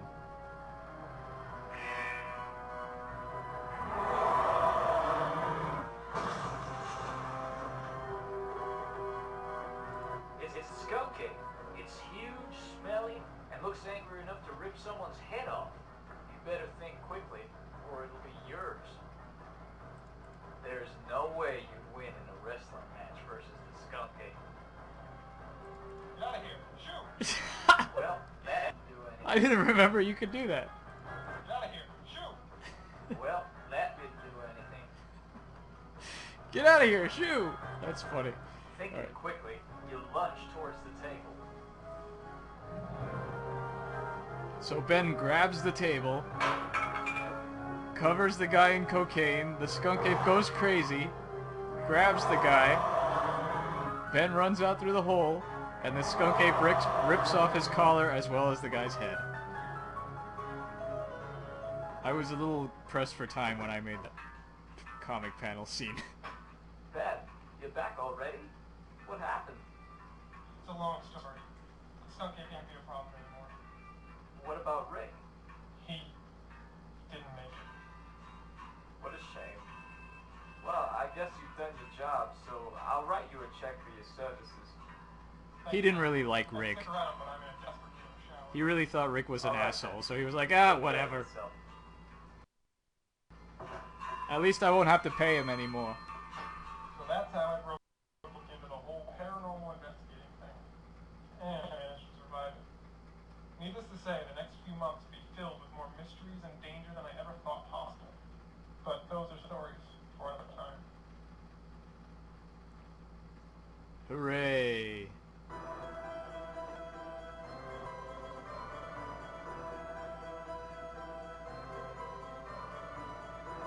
Yeah, the coked up skunk ape. So like I was saying, it is the whole skunk ape thing was the story of the drugs and everything was a little silly, but it was just, I don't know, it was the best I could come up with at the time. There's still a little secret scene at the end of the credits. What happened was the hillbilly that was controlling the skunk ape, Ben found his house, and then the skunk ape appeared, and he threw a table of cocaine on top of the hillbilly, and the skunk ape killed him.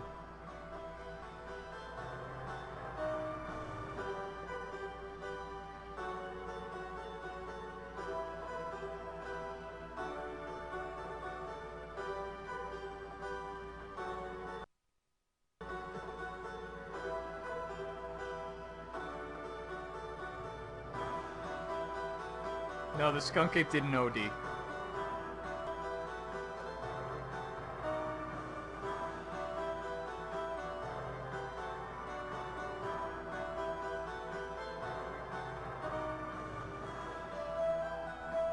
Yes, he did.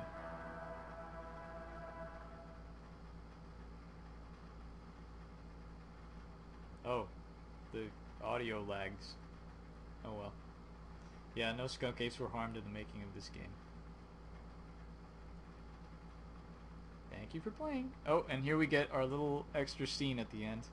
What could this mean?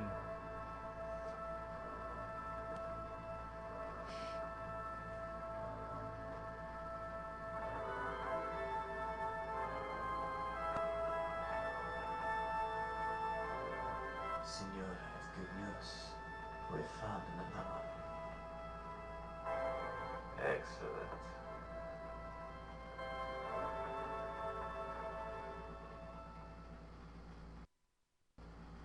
My, how mysterious. What could it mean? Alright, so that was Ben Jordan. Case 1. Deluxe. I think for Rusalka's benefit, I'll show her the Laura Bow reference real quick. We'll go back and do that quick.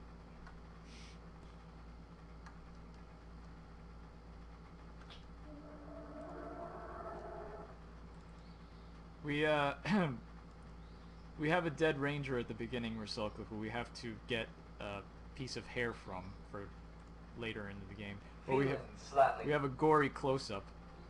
And yeah, you can hear the music.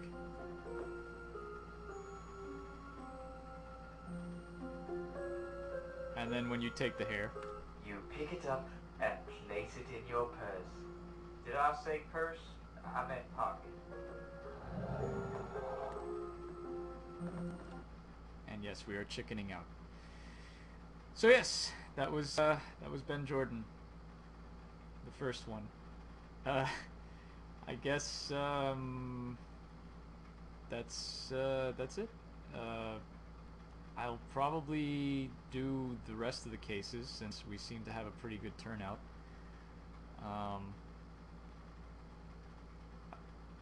Does anybody have any questions that are not dual names questions? I don't really want to show anything from case 8 because I don't know. There are teasers. Go to YouTube and look them up.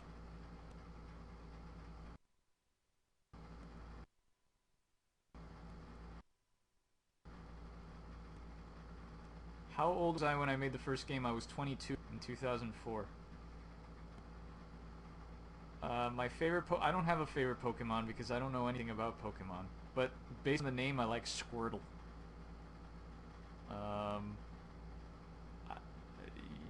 Yeah, I think it's possible to make zombies with pufferfish poison, but I'm not sure exactly how effective it is.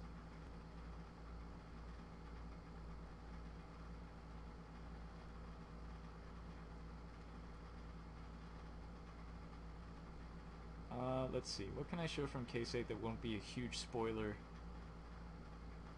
but would still something interesting?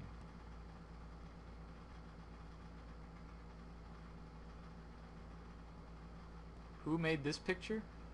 Dan Lee is his name, and he has done he used to do a lot of fan art for Monkey Island on the Scum Bar, and one day Edmundo, who I made Backdoor Man with, and who is Monkey Games, the Monkey Games Entertainment guy, he sends me an email and he says, "Oh look, I have something for you," and he sent me this.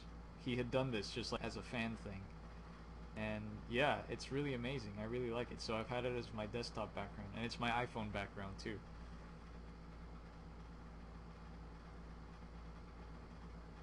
And I made a little box for case 1 as a prize for mittens, and yeah, I know it's very vain, but it was either that or the picture of me, you know, like modeling for something. I don't know. My brain's not working. I guess I could show. Does Livestream let you play videos? Like, well, yeah, of course it obviously does, because we watched the thing. But how do you? If I were to play like a video in Winamp, would it play right if I just have show the screen?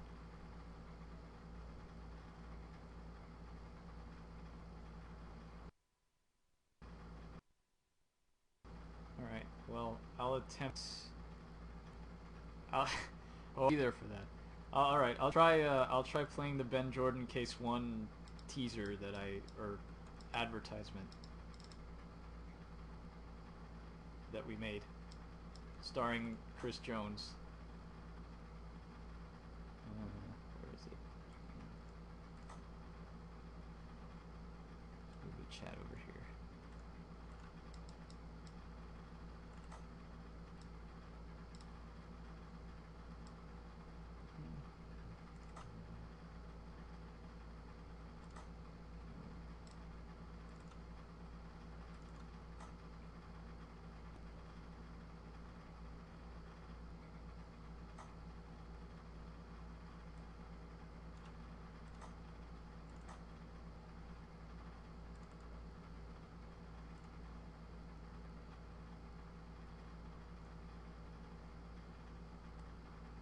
Hi, I'm Chris Jones, the creator of ADS, and I have an important question. Would you like a BJ? That's right, I'm talking about Ben Jordan, and he's the most fun you can have on your own in an evening. Ben Jordan, paranormal investigator. Guaranteed fun all night or your money back. But don't take my word for it. Here's what some loyal players had to say. I played Ben Jordan, and all I got was this lousy t-shirt. Oh. Well, personally, I prefer the original version because, well, it was better. Hello, my name is, Smith, and I didn't make it Ben Jordan or have anything to do with its creation. I think you should play it today.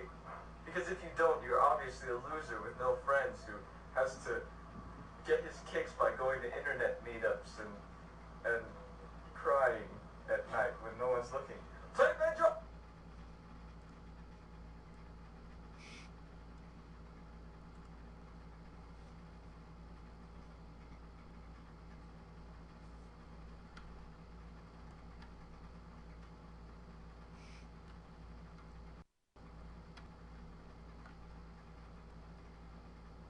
Yeah.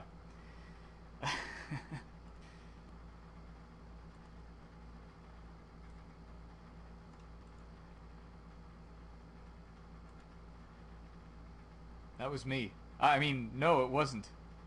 Didn't you see how it flashed on the screen and it said not Grundislav? That was totally not me, this guy's wearing Harry Potter glasses and a pink hat.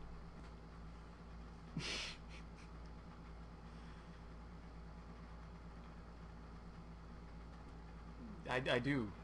His name is Grundislav.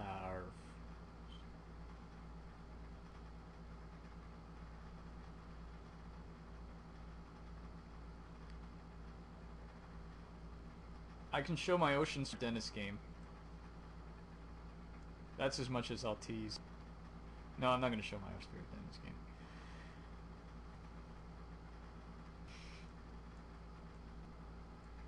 Alright, so, yeah, I don't have anything else to stream, so I think I'm just going to stop the video. But, thank you all for coming, and, you don't have to leave. You can stay in the chat room. I'll stay in the chat room. I will probably do this again next week with Case 2. The original and deluxe version. It'll probably take longer, because those are longer. But, yeah. Thank you all for coming, and I'll announce more details on Twitter and whatever in the future.